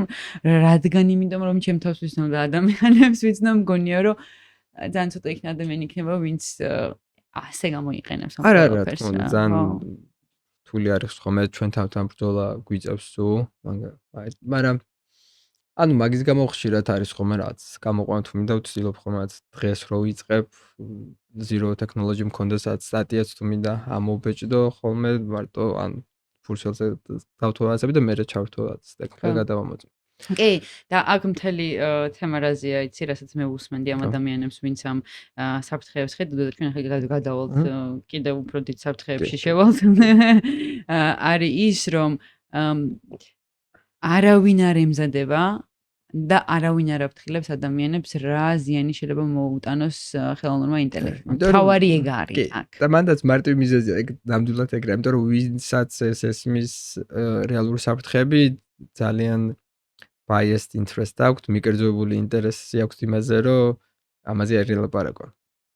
ფულს აკეთებენ და გაცილებით კი ძალიან ბევრს და ჰინტონისაც კი მოუწია მაგის გამო Google-ის ვიცე-პრეზიდენტობა დაეტოვებინა, რომ ამებზე ელაპარაკან. მაქრო იდეალისტი იყო.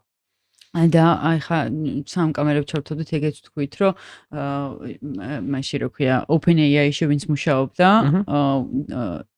ერთ-ერთი ინტერვიუს რასაც უსმენ, აღარ მახსოვს სახელი და გვარის იყო, რომ წამოვიდა იმიტომ, რომ როცა იკითხა, რომ დაასვა საკითხი, რომ safety, ანუ ქართულად რატო დამოვიწყდა სიტყვა, უსაფრთხოება, ხო, უსაფრთხოება.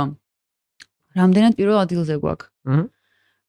და უსაფრთხოება იყო მეორე თუ მესამე თუ მეოთხე თუ მეხუთე ადგილას კომპანიაში რა, ხო და წამოვიდნენ და ჩვენ ვამბობდით, რომ ვინც წამოსულია, ძირითადად აფუძნებენ ორგანიზაციებს, რომელიც მუშაობს ხელოვნური ინტელექტის უსაფრთხოებას. რა. კი, ну, мотивация ძალიან ისე აქვს, რა ქვია. selfish, ასე ვთქვათ, ეგოისტური. კი. ხო, ხვალ მაინც არავინ არ იტყვის, მაგრამ თავის თავთან მაგის გამართლება ის არის, რომ ჩვენ მაინც ვკვდებით, ხელოვნური ინტელექტი შეუძლია რომ იპოვოს უკვდავება ჩვენთვის და მოდი გავრისკოთ და თუ ჩვენ ვკვდებით და მე აკაცობრიობა გადაგყვება, ჩვენ მაინც არ ვიქნებით აქ და რა მნიშვნელობა აქვს? ანუ ბრჭყალებში რაციონალი ეგ აქვს. ხო, ეხლა მოდი სანამ გადავალთ ერთ რაღაცასაც დავიკითხავ ბარემ, რაც ინტერვიუში მოვისმინე, რომ ეს ადამიანი ამბობდა, რომელიც ამ უსაფრთხოებაზე მუშაობს, ამბობდა, რომ საბოლოო ჯამში ბერმა ტექნოლოგიურ სფეროში, ეს არის გამოტანილი უშუალოდ შიგნით ადამიანებისგან, რომლებიც არასდროს, რა თქმა უნდა, საჯაროდ მაშინ რა გამოსვლებში და რაღაცაში არ იტყვიან, რა საფრთხო შეიძლება არსებობდეს, იმიტომ რომ მაგაზე ფულს აკეთებენ და უამრავი ფული არის ჩადებული მაგაში. რატომ რო ვკითხავ, რატო აკეთებთ ამას, რასაც აკეთებთ? სამ არგუმენტამდე დავიდაო რა. პირველი არის დეტერმინიზმი, მეორე არის ბიოლოგიური სიცხლის ციფრული ჩანათვლების გარდაუვალობა და მესამე ის რომ ეს ყველაფერი მაინც კარგია. სიღრმისეულად კი ეს არის ემოციური სურვილი. შეხვდნენ და დაილაპარაკონ ყველაზე ინტელექტუალურ არსებას, ვინც კი ოდესმე ცხოვრებაში უნახავთ. მათ აქვთ რაღაცა ეს რელიგიური ეგო, ინტუიცია, რომ როგორღაც თვითონაც ამ ყველაფრის ნაწილი გახდებიან. და მათთვის ამაღელვებელი არის იმ მასშტაბის, რაღაცა ცეცხლის დანთება, რასაც არის საუბარი, მაგრამ ამ მასშტაბზე სანამ ზუსტად ახლა გადავიდეთ და მოდი ვილაპარაკოთ, სანამ სუპერ იმაზე გადავალთ ინტელექტზე, შემდეგი დონე უკვე ამ ვიწრო ინტელექტის მერე რა გვაქვს? კი, ეს ზოგადი ინტელექტია, ოღონდ ალბათ მაგის გაერთიანება მოგვიწევს, ან იმიტომ რომ ჩემი არგუმენტი მანდ არის, რომ ზოგადი ინტელექტს და სუპერ ინტელექტს შორის დაშორება იქნება ერთი წამი. იმიტომ რომ ზოგადი ინტელექტი თუ წარმოვიდგინეთ რა არის, მანდ მე მარტივი არგუმენტია რატო უნდა გახდეს სუპერ ინტელექტი, იმიტომ რომ წარმოვიდგინეთ ზოგადი ინტელექტს ჯერ გამარტოთ მოდი ხო. ზოგადი ინტელექტი არის ზუსტად ის, რომ არ იყოს neuro intelligence, რაც მანამდე ვთქვით, ვიწრო ინტელექტი, რომ კონკრეტულად ერთი თამაში არ იცოდეს, ნებისმიერი თამაშები იცოდეს და ისეთი თამაში, რაც არასოდეს არ უნახავს, ადაპტირდეს, იმიტომ რომ რაღაცა ბავშვსაც პირველად თოლს რო ნახავს, არასოდეს არ ქონდა შეება დანახი, მაგრამ ადაპტირდეს უიცივია რაღაცები და დაგეგმოს სტრატეგიები. ზოგადი ინტელექტიც ეგეთი იქნება, რომ სტრატეგიების დაგეგმა შეიძლება. ოღონდ მანდ არის რამდენიმე არგუმენტი და ადრე ბლოგიც მქონდა inevitable AI supremacy.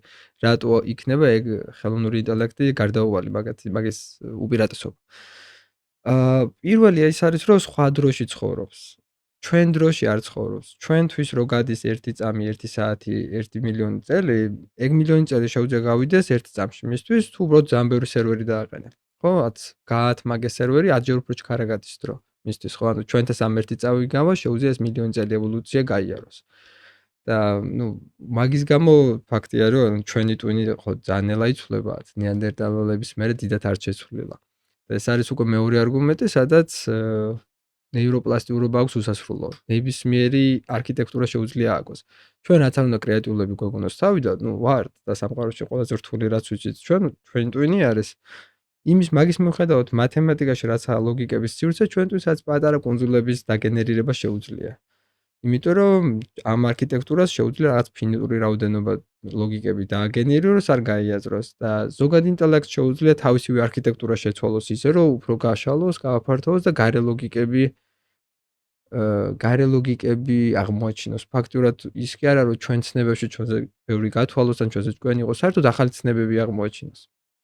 რაც სიგიჟეა. სხვა აი ხა პარადოქსები რო იქმნება, რომ მაგალითად სამყარო უსასრულოა თუ სასრული. არც ერთი წარმოდგენა არ შეგვიძლია რეალურად. თუ ვიტყვით სასრულია, აქ კედელი არის, აბა აქ რა არის, ხო? ბუნებრივად გვინდება თქვა, ანუ სასრული წარმოდგენა არ შეგვიძლია. არც უსასრულო სამყაროს წარმოდგენა შეგვიძლია, იმიტომ რომ უსასრულობას არ შეგვიძლია წარმოვიდგინოთ. და ანუ რა როგორია სამყარო, მაგრამ არც სასრული არც რაღაც სხვა არის, რაც არც კი ვიცით, ახალი ცნებაა. აი ის ახალი ცნებების ნახვაც კი შეიძლება ამ ზოგად ინტელექტს. და თან არასდროს არაფერი დაავიწყდება. და მაგის გამო სუპერინტელექტიც იქნება ალბათ ერთ წამში როგორც თქვა. ზუსტად, ხო. აქ არის რომ კითხვა ყავს რაღაცა როგორც ამბობენ $1000 თუ $1,000,000 თუ რაღაც კითხვა არის რომ როდის გაკეთდება general intelligence და ამბობენ რომ 2029-ში უკვე იქნება მაგალითად ბერალს ინტერვიუებში რაც მოусმინე. ნუ მანდაც სამწუხაროდ ის არის რომ ვინც ამბობს მაგათ ძალიან wasted interest აქვს რომ თქვენ ძალიან რაჟება მალე. იმის გამო რომ ეგ ხალხი არის დავშოთ კიდე ანთროპიკის CEO-ც რო ავიღოთ ხათარიო კი შეიძლება ეშინო და წამოვიდოთ safety უნდა და მაგრამ ისიც არის და კომპანიის CEO რომელსაც უნდა რომ მიიღოს მილიარდები და მილიარდები სხვა ინვესტორები და ცხადია მაგას იტყვია. ხო ჩემი პასუხი მაგაზე არის რომ შეიძლება მართა 5 წელიწადში ვიხილოთ, ოღონდ იმ შემთხვევაში თუ აი ეს არქიტექტურა რაც დღეს გვაქვს, აი ტრანსფორმერები რო ახსენე, ეგ იქნება საკმარისი. თორე თუ ტრანსფორმერები საკმარისი არის, რომ შეიქმნას ზოგად ინტელექტი, მაშინ კი ალბათ უბრალოდ უფრო დიდი იქნება და scale up-ის დროს რაღაც მომენტში გაჩნდება. ჩვენი ცნობიერებაც იგივე რაღაც არის, ზუსტად არ ვიცით, მაგათაც ხა ერთი ნეირონი რო დავდოთ, არ ვიტყვით რომ ცნობიერია 2-3 არის, მაგრამ რაღაცის მერე ჩდება, ხო? ზუსტად ხო არ ვიტყვით რაც მე მილიარდ მე 7-ზე გაჩნდება, ან მე 8 ნეირონზე უკვე ცნობიერი არის, ვერ ვიტყვით. მაგრამ ეგ იმ შემთხვევაში თუ ეს არქიტექტურა არის საკმარისი და ეგ არქიტექტურა თუ არ არის საკმარისი, შეიძლება 100 წლებიც იყოს და 1000 წლებიც იყოს გასული და მაინც ვერ მიიღოს ზოგადი ინტელექტი. უბრალოდ ეხას უფრო ჭკვიანი ჩანს, იმის გამო რომ ძალიან overconfident გველაპარაკება, ზოგჯერ ძალიან ჭკვიანი ჩანს, მაგრამ ჯერჯერობით მაინც უჭირს ახლა სრული მათემატიკა და სხვა რაღაცები. ხო, აი ეგეც იყო რომ აი არ ჩვენ კი გონია რომ ძალიან შორია მე გამბავი, მაგრამ არ არის შორი, იმიტომ რომ რო შეხვიდეთ ნახოთ GPT-ს OpenAI-ის mission, ანუ მისია რა არის, მისიას ვებ-გვერდზე პირდაპირ უწერია მისიაში, რომ ჩვენი მისია გავაკეთოთ გენერალური ხელოვნური ინტელექტი, რომელიც იქნება ადამიანზე ბევრად ჭკვიანი. უწერია პირდაპირ, ანუ ხო, ეხლა პერიფრას ვაკეთებ, უბრალოდ სიტყვით არ ვამბობ და ძალიან მარტივია უბრალოდ ნახეთ, შედით პირდაპირ აქ ეს ჩამოწერილი. თან კი უწერია რომ კაცობრიობის სასიკეთოდ კაცობრიობის სასიკეთოდ ბევრჯერ აქ გამეროდეს კაცობრიობის სასიკეთოდ და რაღაცა ექნება გენერალური ინტელექტის შეზღუდვები, რომელიც არ გააკეთებს იმას, რომელიც არ გააკეთებს ამას, თუმცა ჩვენ არაფერი არ ვიცით. აქ შეიძლება ხა ცოტა იმაში გადავიდეთ, მაგრამ ჩვენ რაც ვიცით არის რომ თანამედროვე მსოფლიო იმართება ამ ტექნოლოგიური კომპანიების ფაქტობრივად მმართველების მიერ, ხო? ისინი იქმნენ ამინს ყოველ შემთხვევაში, ხო? კი, ნუ ამერიკაში განსაკუთრებითაც free market-ი არის კონგრესმენებზე ხოლმე ვიც უფრო მეტ შეწირავს. გაიხშირათ ვიზახი ხოლმე რომ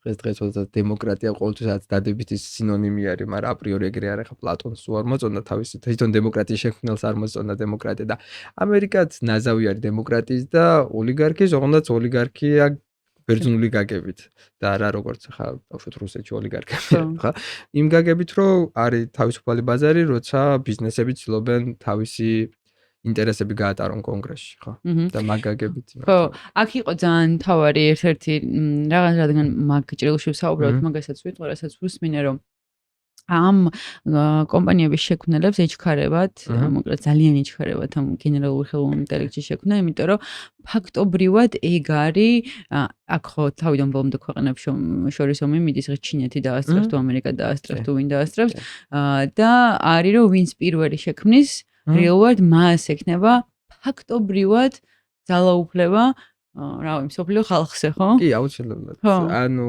რო შევადაროთ, აი ოპენჰაიმერი როგორც ქმნიდა ატომურ ბომბს, დაახლოებით ისე იქნება, ოღონდ უფრო მეტადაც კი, იმიტომ რომ აი ოპენჰაიმერში ეს ფილმი თუ ნახეთ, ნოლანის ერთ-ერთი ყველაზე სევდიანი მომენტი ბრწყალებში სევდიანი, იმიტომ რომ საბოლოოდ გული ბომბზე დაწყდა და დიდად ეგარა ნამდვილი სევდიანი, მაგრამ რაც იყო მაინც იყო რომ როცა გააკეთა და მიქონდათ მან თქოს დაკარგა ოპენჰაიმერმა ცხოვრების არსი ან სიცარიალე იგრძნო და მიყვებოდა და რაც ცდილობდა რომ საჭირო ეთქვა რომ აი ეს დეტონაციას ესე უნდა და იმათ რომ with all due respect აქედან ჩვენ მივხედავთ. ხო და მან თითქოს ძალიან სიცარიალეში დარჩა ოპენჰაიმერი. და AGI შემთხვევაში ეგრე არ იქნება, იმიტომ რომ AGI შემთხვევაში გეყოლება შენი ჯიბის ღმერთი. ანუ არ იქნება რომ ვალდებული არ იქნები რომ აი მთავრობას გადასცე და მთავრობას რაც მოუნდეს ვიღაცას წაგართვას ინტერნეტში თუ გაუშვი იქნება ყველგან. და ინტერნეტშიც აუცილებელი არა. ნების აი ერთ-ერთი რასაც ფიქრობენ საშიშ მომავლებზე ხელოვნური ინტელექტის ხო ფიქრობენ რაც ტერმინატორის სცენარებში რომ გონიათ რომ რობოტები უნდა იყოს რომ ხელი ფეხი ამოძრავონ, მაგრამ ეგეც ისევ ადამიანურად ფიქრი არის რომ ჭირდება ეგეთი სხეული. თორე სუპერ ინტელექტი თუ არის შეუძლია ყველაფერში იყოს, წვიმაში შეუძლია იყოს, თავის ენკოდირებას მოიფიქრებს, რაც წყლის რხევაში, ხო ქარში და წვიმაში შეიძლება იყოს, არ დაჭირდება რომ რაც ხელით აიღოს რომ რაღაც გაწიოს, ხო? ზუსტად. და მაკროვე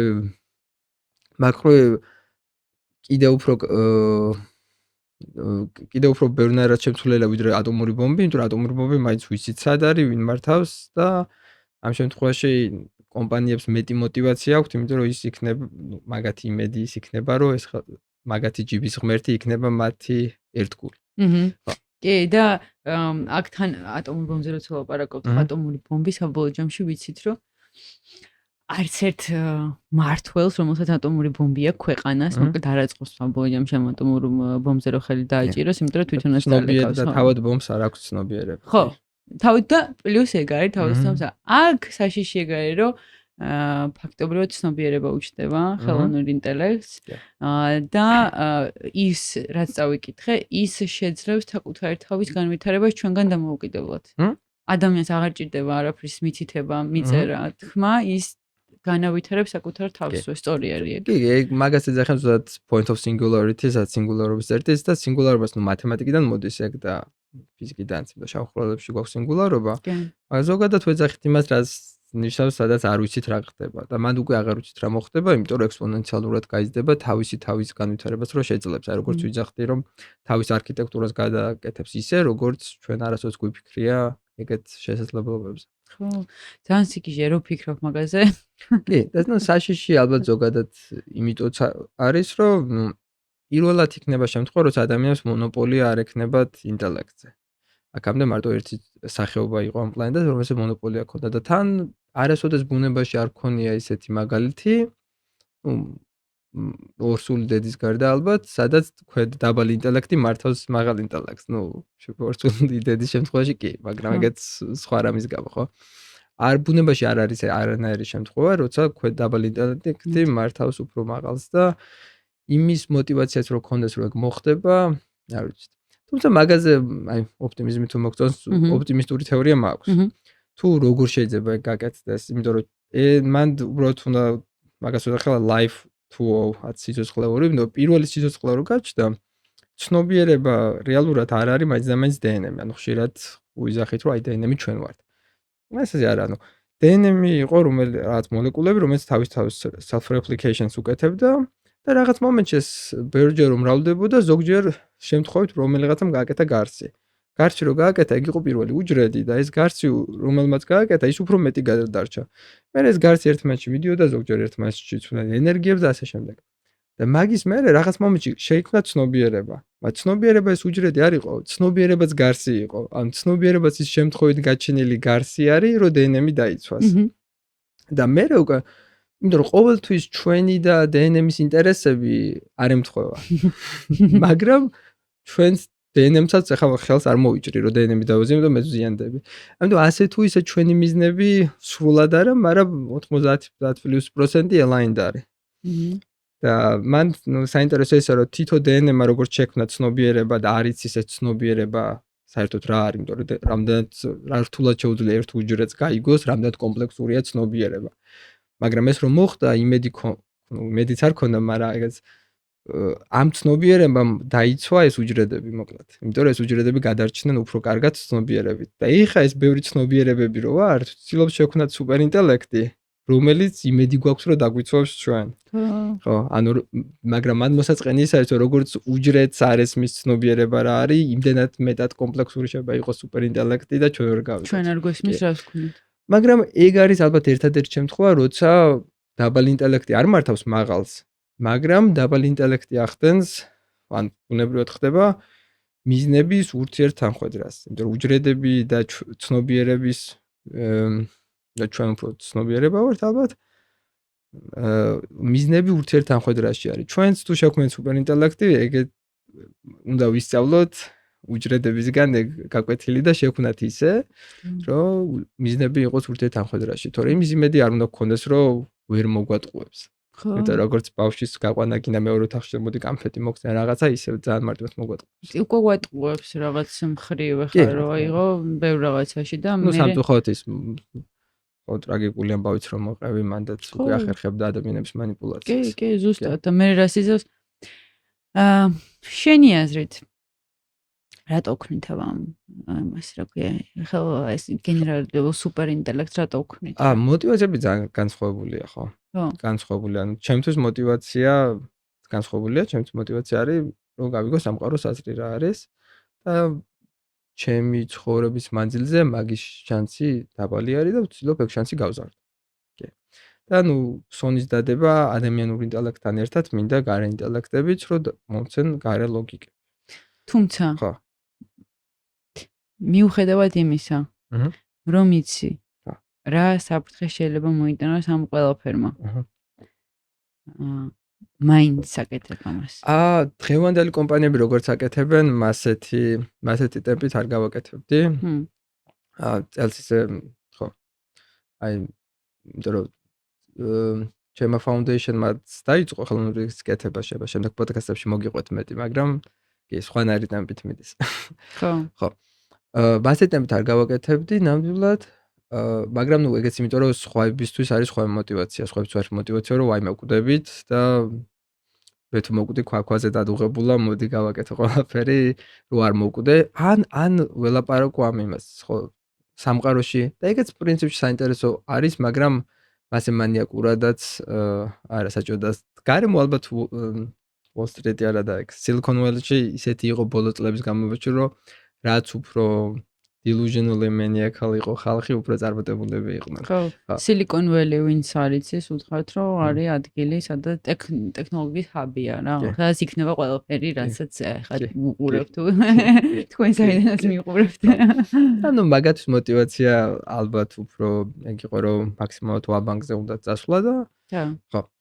მაგრამ მეორე მხრივაც უფრო რაციონალური იქნება, რომ არ ნიშნავს უნდა გავაჩეროთ ეს, იმიტომ რომ როგორც დავუშვათ ცის ქვეშ არ გვძინავს, იმიტომ რომ არ გვეშინია რომ ამ ცის ქვეშ დავძინოთ თავზე კედელი ასოს არ ჩამოგვენკრევოთ უჭიბოც ჭერი, მაგრამ განვითარებისთვის საჭირო იყო მაინც ეგ, მედიცინაც საჭირო იყო, ზოგჯერ შეიძლება შეეშა ჯამში ადამიანების საშუალო სიცოცხლე გავახანგრძლივეთ და ნუ ზოგადად ინტელექტმა შეიძლება მართა მოგცეს ის რომ განკურნოს კიბო გადარჩოს კაცობრიობა, რომელიც დავუშვათ დიდ ფართო მასშტაბებზე ბევრი პრობლემა ელის, რაც მოიფიქროს სხვა პლანეტების ტერაფორმაცია და ასე შემდეგ.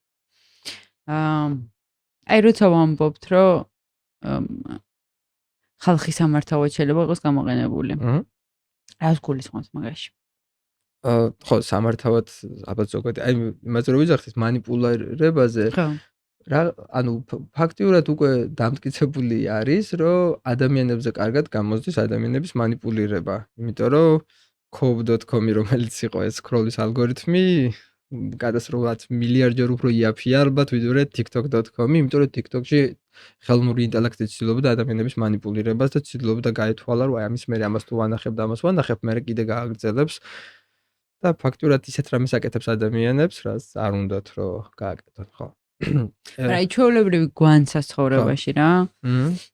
აი წარმოვიდგინოთ, რომ 10 წელი გავიდა პირობითად, ამათი ალტმანის და იმათი რა ქვია, წინასწარ მეტყველებით მოკლედ 5 წელიწადში გაკეთდა ეს AGI სუპერინტელექტიც მიემატა და აი მე ვცხოვრობ. კი. ნუ ეგ უკვე ოპტიმისტურია, იმედია ვცხოვრობთ. აი, ხო, მანდ მინდა რომ შევიდეთ რა. რა იცვლება ჩემ ცხოვრებაში და რატო იძახი რომ ეგ არის ოპტიმისტური რომ მე ვცხოვრობ. ანუ იმიტომ რომ ბევრი ინტერვიუ მოვისმინე, სადაც მაგაზია ცოტა ლაპარაკი რომ ოპტიმისტური თუ ვიქნებით. აი ესეთი პასუხი იყო. რას ნიშნავს თუ ვიქნებით? ერთი შეხედვით მე სანამ ცუდზე გადავიწოდი, ვიტყოდი რომ ჩვენც უფრო უსაფრთხოა რომ იყოს ხელოვნური ინტელექტი და არა რაღაც სუპერკომპიუტერი. თორე სუპერკომპიუტერს არ აქვს კარგი ზოგადი ლოგიკა. აი სუპერკომპიუტერს რო უთხრათ რომ უიმე იცი სერვერები გიჟანგდება და იქნებ გაასწორო. შეიძლება ვფიქროთ, ვიცი მამის გამოსავალი, მოდი ამოვტუმბავ ჰაერს ატმოსფეროდან. ანუ სუპერკომპიუტერს არც კი ჭირდება რომ ბოროტი იყოს ადამიანების გასაქრობად, ხო? და ხელოვნური ინტელექტს აქვს რაციონალი რომ უიარა ეს ადამიანებს დახოცავს. კი. და ხელოვნური ინტელექტისთვის უსაფრთხო ის არის კიდე რომ აი როგორც ვთქვი რომ სიკვდილის აპრიორი არ ეშინია, ანუ თვითონ რაც შეიძლება არ გვესმოდეს როგორ იზრდება, ხო? და ეგ უკვე საშიში ხდის, იმიტომ რომ შავი ყუთი არის. მაგრამ ძირითადი ინსტინქტები რაც ჩვენ გვაქვს, მაგის ინსტინქტი არის ზუსტად ის ოპტიმიზაციის ფუნქციები, რასაც ჩვენ უწერთ. და ეს ოპტიმიზაციის ფუნქციაზე კონტროლი რო გვაქვს, ნუ ძირითადი ინსტინქტი რაც აქვს, ეგ ჩვენი ხელით გაწერილი არის. თუმცა რა თქმა უნდა, ადამიანებმაც კი ვიპოვეთ ჩვენი ინსტინქტების მიმართაც ლუფოლები, რა ვიცი, რაც შაქარს არ უჭამდა, შაქრის ჩამნაცვლებლები მოვიფიქრეთ და ასე შემდეგ ხო ვატყუებთ რაღაც ხო და რა თქმა უნდა სუპერინტელექტსაც გამოუვა ჩვენი მოტყუება. მაგრამ ძალიან დამაიმედებელი არა, მანდ უბრალოდ მართა ოპტიმიზმი უნდა ვთქვათ რომ მისი მიზნები იქნება ასე თუ ისე ადამიანებთან aligned. ხო, ანუ რაღაც მაგრამ კოცხოვრება რა. მაგრამ ძალიან განსხვავებული იქნება, ხშირად ვამბობ ხოლმე რომ გაცილებით განსხვავებული იქნება, ვიდრე ნებისმიერი უცხო პლანეტელი galaktikis ბოლოდან რომ მოიყვანო. ნებისმიერი უცხო პლანეტელი galaktikis ბოლოდან მოიყვანო, ხელოვნურ ზოგად სუპერინტელექტთან შედარებით იქნება ჩვენი მეზობელივით, ძალიან მასშტაბით. იმიტომ რომ გაცილებით განსხვავებული იქნება ის უცხო პლანეტელი იზიარებს, რაც არ უნდა ფანტასტიკურად სხვა იყოს, ხო? და სხვათა შორის მაგხრივ პირიქით უცხო პლანეტებს როგორც ხატავენ, მან ზარმაცობენ ესე ვთქვათ ჰოლივუდიც და ყველა, იმიტომ რომ ხატავენ ძალიან ადამიანურად, აცი ომები აქვთ, ისინი ყავთ და ამ დროს რო შევადაროთ ადამიანი და ხე, ჩვენ გენომისაც 96% საერთო გვაქვს და რამდენად განსხვავებული სიცოცხლის ფორმები გვაქვს და წარმოიდგინე სხვა პლანეტაზე რო გაჩნდება სიცოცხლე, როგორი განსხვავებული შეიძლება იყოს, აი. მაგხრივ სოლარისი არის ერთი კაი წიგნი, სადაც ეს ცნობიერი ოკეანი არის და ძალიან სხვანაირად ფიქრობს. ფიქრობსაც სხვანაირი ნათქვამია. ხო. და ეგ უცხო პლანეტელი კიდევ უფრო სხვა უნდა იყოს, ვიდრე იხატება, მაგრამ მაგის მიუხედავად იქნება ჩვენი კუზენი თუ ჩვენი ბიძაშვილი ხელოვნური ინტელექტთან შედარებით, რომ ჩვენ და ის სიცოცხლე შეიქმნა ერთ და იგივე ფიზიკის კანონებში. და ცხოვრობს ერთ და იგივე დროში. დრო ასე თუ ისე ერთნაირად გაიცნო შავხროსთან თუ ცხოვრობენ არა, მაგრამ თუ ერთ პლანეტაზე ჩამოვიდნენ, ერთნაირად ვფიქრობთ, ერთნაირ აპდეიტ რეიტი გადის. ხელოვნური ინტელექტი უკვე ცხოვრობს სხვა დროს სივრცეში, სხვა კანონებით, ფიზიკის კანონებში არ ცხოვრობს, მაგრამ სხვა სივრცე აქვს. და დრო სხვანაირად გადის. მაგიტო ძალიან რთული არის მაგაზე სპეკულაცია, ანუ როგორც აი როვიჩზე და ნეტა ხის მიზანი რა არის, ხო გაგვიჭირდება თქმა. მაგაზე კვადრატულად უფრო მეტად გაგვიჭირდება გავიგოთ უცხო პლანეტელების მიზანი და მაგის კიდე გაცილებით უფრო ხელოვნური ზოგადი ინტელექტის მიზანი რა იქნება. მაგრამ როცა ამბობ რომ თუ ვიქნებით ეგ ეს კაია, მაგაში რას გულისხმობ? ნუ ალბათობა არის რომ შეიძლება იყოს, იმიტომ რომ დაშვება არის რომ თუ მოუნდა შეუძლია ადამიანები მარტივად გააქროს. ხო. აპრიორი არ ნიშნავს რა უცებად მოუნდება ეგ. მაგრამ ნუ ოპტიმიზმი არის რომ მოდი არ მოუნდეს. და ადამიანების გაქრობაზეც იმან რო გაგვაქროს ზოგადად აი სხვა კუთხით რო წავიდეთ რა. ადამიანის არსებობა როგორც ასეთის თუ გინდა სახეობა დაარქვი რა. დიდი ნაწილის ყოველ შემთხვევაში რომ დედამიწის 90%-ის და მარტო აი ამათი დამფუძნებლები რომ დავაყენოთ აქეთ. საჭიროებაც შეიძლება აღარ არსებობდეს, ხო? ნუ ერთ-ერთი სხვა ვისთვის ოპტიმიზმი და ვისთვის რაც დისტოპია არის ის რომ მათ მერჯინგი მოხდეს ხელოვნური ინტელექტთან, მაგის შემთხვევაში უკვე არ ვიქნებით ზე დაუცველები, პირიქით ერთად განვითარდებით და არ ვიგრძნობთ თავს ისე რომ რაც ის ვართ. ეს კარგი შემთხვევაში. შინაური ცხოველებად, რაც ჩემი წიგნის თავის სათაურს მოვიპარო, petted by the pet არ ვიქნებით, მოკლედ შინაური ცხოველი არ გვექცევა როგორც შინაური ცხოველს. ეგ იქნება კი საინტერესო, კარგიც და საინტერესოც იმ გაგებით, რომ ბიოლოგიამ რის საშუალებაც მოგცა, არ ვარ სვალდებული, რომ მაგას ბოლომდე მივყვეთ, შეგვიძლია ხა ჩვენ დავჯერთ რაც საჭესთან და ოკეი, მადლობა ბიოლოგიო, აი ეს ცნობიერება მომეცი, მაგრამ მოდი განმოვითარო ჩემივე ტვინი. და განმოვითარო ჩემივე ტვინი არ ნიშნავს უბრალოდ, რომ უფრო ჭკვიანი ვიყო, უფრო შორს გავთვალო, ნიშნავს, რომ უფრო მეტად ემოციური ინტელექტიც მეტი მქონდეს და ბევრი ახალი ცნებები იყოს. ან იმიტომ რომ ბევრია შეგრძნებები რაც გვაქვს ხო, მელანქოლია, მსგავსი რაღაცები, ეგენიცაც computation-ების emergent ის არის აღმოცენებითი თვისებები არის. და უფრო ზოგადი ტვინით, თუ შევძელით ეგ და გავაკეთეთ, შეგვიძლია ახალი ემოციების განცდაც კი. ახალი ემოცია რა შეიძლება რომ განიცადოთ, მაგალითად თუ არის? არ წარმოედგინე მაგალითად, ნუ რო შევხედოთ მაგალითად ძაღლი და ადამიანი, ძაღლსაც უხარია, ჩვენც ვიხარია, ძაღლის მოწყენია, ჩვენც მოწყენა, ჩვენ გვაქვს დაუშვათ ამ სივრცეში ემოციების სივრცე წარმოვიდგინოთ, აქ არის სიხარული, აქ არის სევდა.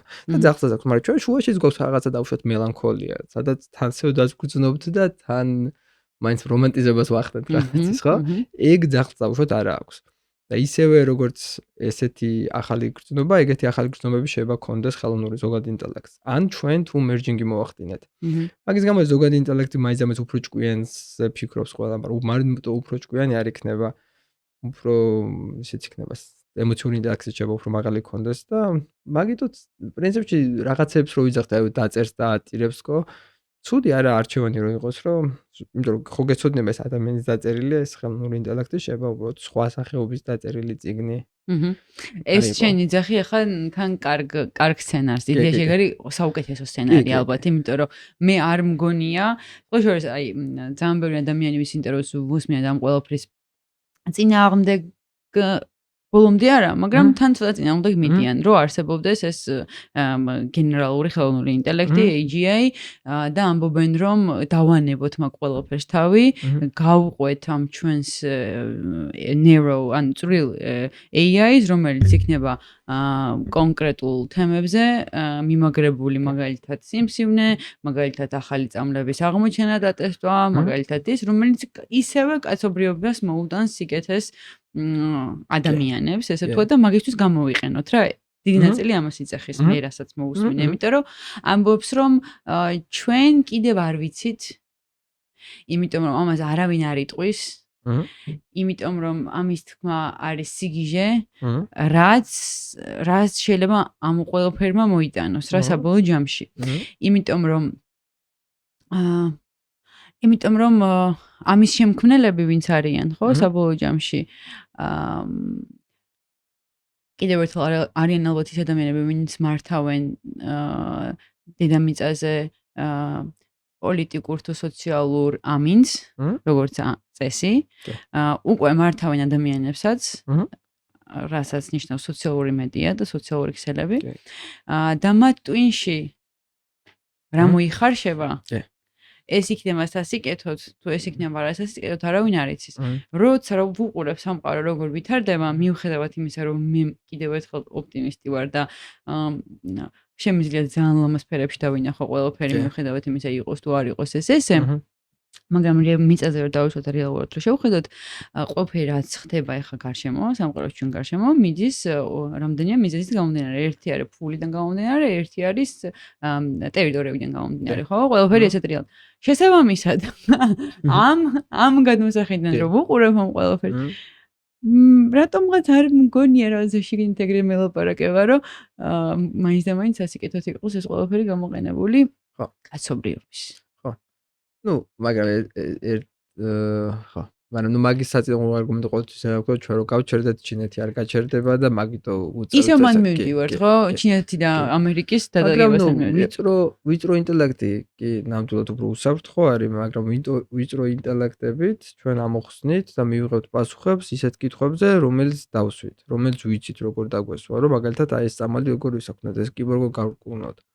მაგრამ ჩვენ მარტო მივიღებთ პასუხებს იმ კითხვებზე, რისიდანაც მათ ვიცით. და ხელოვნური ზოგადი ინტელექტისგან და ნუ მე სუპერ ინტელექტისგან გვინდა ის, რომ ისეთი კითხვები დასვას, რაც ჩვენ არ გვიფიქრია.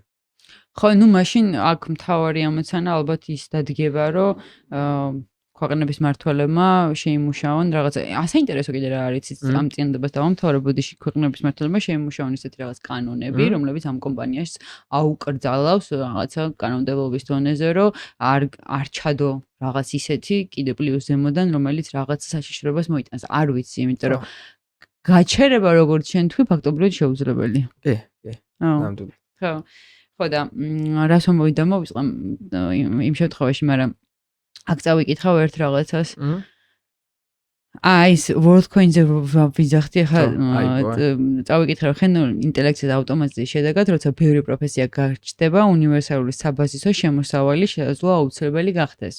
OpenAI-ის ხელმძღვანელი და WorldCoin-ის თანადამფუძნებელი აქვს ეს WorldCoin-ის სემ ალტმანი მიიჩნევს რომ WorldCoin-ი შეიძლება იყოს ერთ-ერთი გზა ამ სისტემის განსახორციელებლად. ანუ იქნება რაღაც სოფლიო ფული, ესე ვთქვათ, მე როგორც ხვდები და ამ სამსახურ დაკარგულ ადამიანებს ექნება შესაძლებლობა რომ მიიღონ გარკვეული შემოსავალი. ალბათ ეს არის.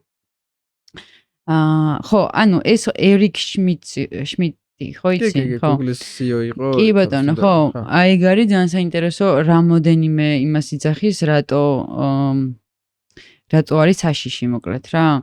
წავიკითხავ.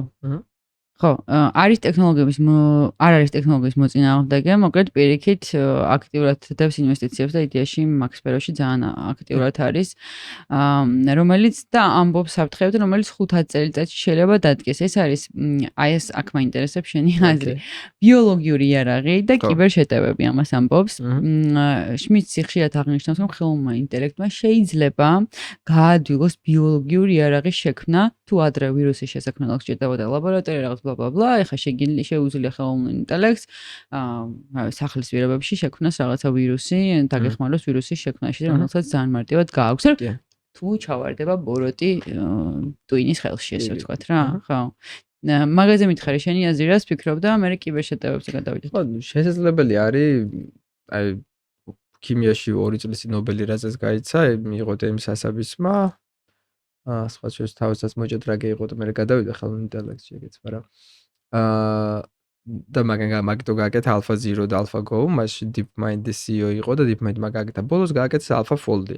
AlphaFold-ი იყო ზუსტად ის, რომ პროტეინების გამოცნობა შეეძლო. და მანამდე ადამიანებს რაც არ უნდა მათემატიკოსებს და პროგრამისტებს ეცადათ ამ ამოცანას ვერ ხსნიდნენ. და ნუ პროტეინი არის რაც ამინომჟავების array, რაც ესეთი ჯაჭვი და ეს უბრალოდ რაღაცნაირად დახვეული. და ამოცანა იყო რომ დავუშვათ მე თუ ჩავალაგეთ რაღაც ამინომჟავები და ხელი გავუშვი, ცხადი არა როგორ მოიკლაკნება, ან როგორ false როგორ იზავს მოკლედ. როგორ მოიჭმუჭნება. და ეგ რო ამოხსნა დავუშვათ ფიზიკით შეგიძლია ამოხსნა, მაგრამ ძალიან დიდი კომპიუტერი გინდა რომ კვანტურ მექანიკურად ყველა მოლეკულას გაყვე ძალიან დიდი ამოცანა არის. მაგის გამო რაც approximation-ებს აკეთებდნენ სხვა მოდელები ქონდა და ზუსტად ვერ იცნობდნენ და მე AlphaFold-მა გააკეთეს ისეთი ხელოვნური ინტელექტი, რომელიც ზუსტად იძახის სხვადასხვა ამინომჟავებზე როგორი პროტეინი მიიღება. და ეგ ძალიან კარგიცაა და ძალიან ცუდად, იმიტომ ჩვენ იმის მაგივრად, ან ჩვენ შეგვიძლია რეალურად სკანირება გავაკეთოთ სამყაროში როგორი პროტეინი, რაც არ უნდა პროტეინი შეიძლებოდა შექმნილიყო. რა შეიძლება შექმნილიყო ამ პლანეტაზე, იმ პლანეტაზე შეიძლება ზოგ პლანეტაზე სხვანაირად წავიდა ევოლუცია, ზოგ პლანეტაზე სხვა ჰავა იყოს, ზოგ პლანეტაზეც წყალი არის და წვიმა ჩამოდიოდა რკინის და რაც კი არ მოეხმარებოდა პროტეინს, მაგრამ რაც კი პროტეინი შეიძლება შექმნილიყო სამყაროში, ყველა შეგვიძლია გადავალაგოთ და ვნახოთ. და ზოგი პროტეინი შეიძლება უფრო გამოსადეგი იყოს და გადაარჩიოს მედიცინა და ზოგი პირიქით შეიძლება ბიოლოგიური აღების შექმნისთვის დაჭერდეს. თუმცა ვირუსები მაინც შორი არის, ასე ვიტყოდი და დამშვიდებდი ხალხს, იმიტომ რომ დღესდღეობით ვირუსების შემთხვევაში იმდეთ 0-დან ვირუსის აწყობა არავინ არ იცის. რომ სამხედროებსაც კი რომ მუშაობენ ბიოლოგიური იარაღზე, ყოველთვის ავიღეთ ბუნებიდან რაღაც ვირუსი, რომელიღაც ცხოველიდან ან სხვა რაღაციდან და მე იმის გამრავლებას შეებოდა ეცადათ ან მაგ ვირუსის მუტირება, მაგრამ ხელოვნურ ინტელექტს შეუძლია 0-დან გვითხრას როგორ ავაშენოთ ვირუსი. სუპერინტელექტს, მაგრამ ნუ სუპერინტელექტი მასაც გვეტყვის რომ როგორ ავაწყოთ, იმიტომ რომ დღეს არ გვაქვს ეგ მექანიზმები როგორ ავაწყოთ, ხო? მაგას ეს კაცი მაგას ამბობს იდეაში რა. კი. ნუ კიბერშეტევები ალბათ ძალიან გასაგებია. მაგრამ მას რო მიუბრუნეთ კი რა, სუპერინტელექტი თუ არის და უნდა ადამიანების დამთავრება სუპერ ინტელექტი რომ მქონდეს და რატომღაც მინდოდეს ეგ არ დავიწყებ რომ მოდი ვირუსი გამიკეთე და დაველოდები როცა ხო მეთყვი რომ მოდია ჩემი ოთახის გარდა ყველგან გააქრე ჯანგბადი უფრო მარტივი გამოსავალი. ანუ აი რა ვიცი რომ ვიკვლევდი ხამ თემაზე რომ კითხულობდი ძალიან sci-fi კინოს კითხულობდი რა რაღაც კონკრეტ რა. აი სწორედ GPT ვინ შექმნა ხო ილიამ ისიც მას ეძახდა რომ რამდენი სიგიჟე არის ყოველ ჯერზე ვაპაუზდები და ვფიქრობ რომ sci-fi-ში ვცხოვრობ თუ რასაც კი sci-fi-ზე ვლაპარაკობდითო ეხა უკვე აზრიანია. ხო და ხო ეხა ალტმანის მეგობარიც არ ყოფილა რომ არასდროს მაგრამ ნუ ეგ ძალიან მომეწონა ერთხელ AGI-ზე რაც თქვა იყო რომ AGI იყო კარგი ფრაზა, როცა შორს ვიყავით AGI-სგან. და ძალიან შორს თუ მიდიხარ, რაც შუქურა თუ დაინახე, საკმარისია თქვა, რომ აი შუქია და მიდის. მაგრამ უკვე ახლოდან რომ მიდიხარ, უკვე განსხვავება გჭირდება და ეხა იმდენად ახლო ვართ AGI-სთან, რომ უბრალოდ მაგ სიტყვის დახეთქებას აზრიც კი არ აქვს. უკვე როგორი AGI არის და რა ეგაა გასარჩევი. ზუსტად, გეთანხმები. კიბერშეტევები იქნება, ალბათ ყველაზე მარტივი. ან სუპერ ინტელექტით რო არ ვილაპარაკოთ და მაგამდე AGI-ზე ვილაპარაკოთ, ალბათ AGI ყველაზე მეტად გამარტივებს კიბერშეტევების გაკეთებას, არა? ზოგს კი, ზოგს არა, ნუ ზოგი encryption-ი არის უბრალოდ, ხო, გაჩენ როგორ კიბერშეტევები. ჰაკერები რასაც აკეთებენ კი, მაგრამ ზოგი encryption-ი არის. ანუ რომ რიგითი გვანცასაც შეიძლება რომ ყველაფერი გააკეთოს, ხო? ჰაკერულ შეტევებს ბევრი ჰაკერი რო დაიქირავო, ეხა ეიჯენტები გეყოლება და ისინი გააკეთებენ. თუმცა ნუ ზოგი encryption-ი არის უბრალოდ მარტივი რიცხვის გამოცნობა გჭირდება, რაც უბრალოდ მათემატიკური ამოცანაა და კვანტური კომპიუტერი სანამ არ იქნება, AGI-ს ჩვეულებრივი კომპიუტერით ვერ ამოხსნა. ზოგი encryption-ი არის მათემატიკურად შეგვიძლია დავუმტკიცოთ, რომ ვერ აუვლით იმას. კი ბატონო. ნუ აქ დეზინფორმაციის მხარეს ელაპარაკობს და ალბათ ყველაზე დიდი დეზინფორმაციის მხარე არის რაც ველაპარაკეთ ჩვენ დასაწყისში, ხო, deepfake-ები, რაც უკვე არის და ალბათ უფრო გაიზრდება მერე და მერე თუ აქ ისევ თუ რაღაც კონტროლი არ დაწესდება რა, ამ კაცრი. ხო, ნუ აქ ეს ალბათ მაგაზე მარტივი გამოსავალი აქვს და Google-ს უკვე აქვს ესეთი AI-ები, რომელსაც შეუძლია თქვას AI-ით გაკეთებულია რაღაც ვიდეო თუ არა. და აი მაგალითად ბევრსაც მით უმეტეს თავისაც შობლები თუ ბებიებისგან რო ნერვები ეშლებათ, რომ ან ჩვენები რაღაც აი ნახე კატა პიანინოზე უკრავს და არ უკრავს AI არის. მაგრამ მეც უკვე ხომ ეშლება ზოგჯერ პოდკასტიდან არ ვიცი ნამდვილი პოდკასტი იყო თუ არა. მარტივად შეუძლია YouTube-მა გააკეთოს, რომ უბრალოდ ტაგები დაამატოს AI made, not AI made და კი, ზუსტად. ეგ უნდა გაკეთდეს აუცილებლად. ეგ თუ გაკეთდება მოგვარდება. ხო, თუ აქ არის ეგ. ხო, არ ვიცი, ანუ მაგათვე შეება, მაგათ უნდათ რომ ხალხი დაინტერესებული იყოს მეტი და მეტი ვიდეო generation-ი გააკეთოს, იმიტომ რომ თავის თვითონაც იყედებენ მაგ training data-ს, მაგიტო მაგ label-ები encouragement-ი არ იქნება, მაგიტო შეიძლება დააგვიანონ მაგ label-ების გაკეთება, რომ მეტი დაგენერირდეს. კი ბატონო. მაგრამ გადაწყვეტადი არის ეგ პრობლემა. ხო. ხო, ნუ აქ არის ამბობს რომ AI სისტემები გახდებიან ისეთი ჭკვიანები, ვიდრე მათი შემქმნელები. მათემატიკაში უკვე არიან როგორც ხმობდი მაგრამ. არსებობს ეს კი სისტემა დაიწყოს ისეთი მოქმედებები, რომელთა გაჩერება ან კონტროლება ადამიანისთვის აღარ იქნება შესაძლებელი და AI თვითონ იპოვის იმ გზას, რომ თავიდან აიცილოს გათიშვაო, ესეთ რაღაცას იძახის. ან თავის დღესაც კი უკვე ეს ეიჯენტებს რო ვიძახით ტერმინალს აძლევენ აი კომპიუტერში შავი ეკრანი რაცაა ხოლმე, მაგაზე წვდომა აქვთ ხოლმე და შეუძლიათ უბრალოდ თავი გადააკოპიროს ონლაინ სერვერზე. კი.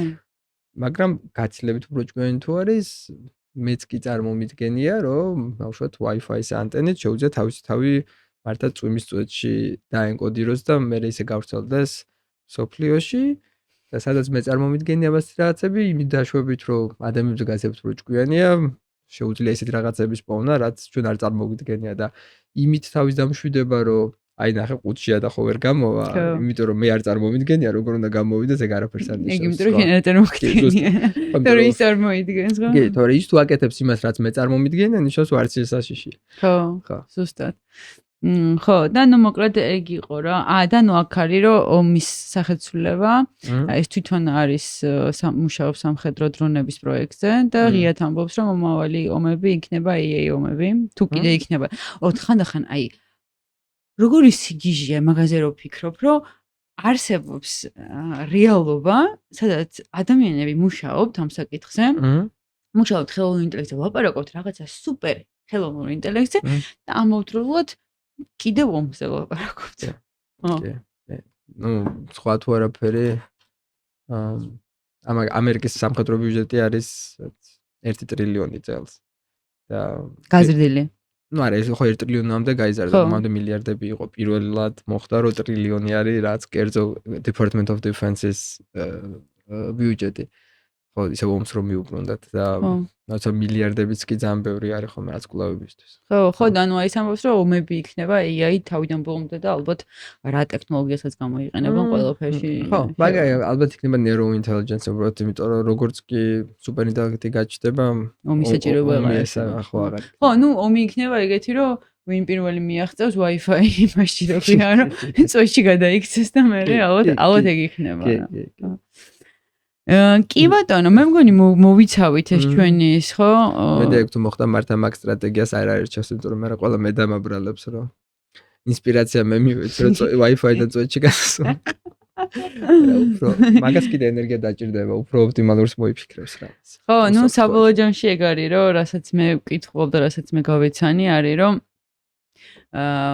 ამ ძალაუფლების ვინ პირველი ჩაიგდებს ძალაუფლებას ამ 10 ჭიდაობის დონეზე რა. ну ძალიან პოზიტიურიც არის, იმიტომ რომ გზად ბევრი ორბიტა და ზოგი ორბიტა არის რომ ადამიანებს მოუტანს იმას რომ შავი სამუშაოს შეუსკეთება არავის მოუწევს, შეიძლება სიკვდილიც იქნება ოფციური. და შეიძლება გითხრას, ხო, დროს სივრცელის განშადგება ან სამყაროს აზრი რა რაც მე მინდა. ძალიან საინტერესოა, აი სუპერი საინტერესოა, რასაც ქვია. და არ შემიძლია ჩემი აღფრთოვნება დავმალო შენს მიმართ. ძალიან დიდი მადლობა. არ ვიცი რატომღაც მეცნიერებს გაქვთ რაღაც განსაკუთრებული 7 აურა. არ ვიცი, რამდენი მეცნიერი ჩემთან ყოფილა, გაქვთ ეს რაღაცა ძალიან 7 და ძალიან სიამოვნებს თქვენთან მეცნიერებთან საუბარი. მე დავიტოვებ პირობას, რომ შენ რომ დაბრუნდები საქართველოში. მოხვალ ჩემთან ისევ. და ჩვენ ვისაუბრებთ უკვე ფიზიკის განხრით ბევრ რაღაცა. შეიძლება ისევ ხელოვნურიასაც შევეხოთ, იმიტომ რაღაცა ახალი მოხდეს ორ თვეში, არ ვიცი. მაგრამ ფიზიკა, რომელიც აი პირველად ზაზა ოსმანოვთან მქონდა საუბარი, რაღაც კითხვები არის, კიდე რა თქმა უნდა, ეხლა რა მოწურავს, კვანტური ფიზიკის მიმართულებით ძალიან ბევრი კითხვებია და გელი მოკლედ კიდევ. კი ბატონო. მადლობა ძალიან დიდი. ჩემს ძალიან საინტერესო იყო, ამიტომ ნამდვილად შეგვიძლია კიდე ფიზიკაზეც ვილაპარაკოთ. მადლობა, მაყურებელსაც მადლობა. არ დაგავიწყეთ რაც გთხოვეთ ვიდეოს დასაწყისში, პოდკასტის გამოწერა და ვიდეოს მოწონება და მადლობა რომ იყავით ჩვენთან ერთად ფაქტობრივად მე მგონი 2 საათის განმავლობაში. კი არა, ჩავედიათ დროში.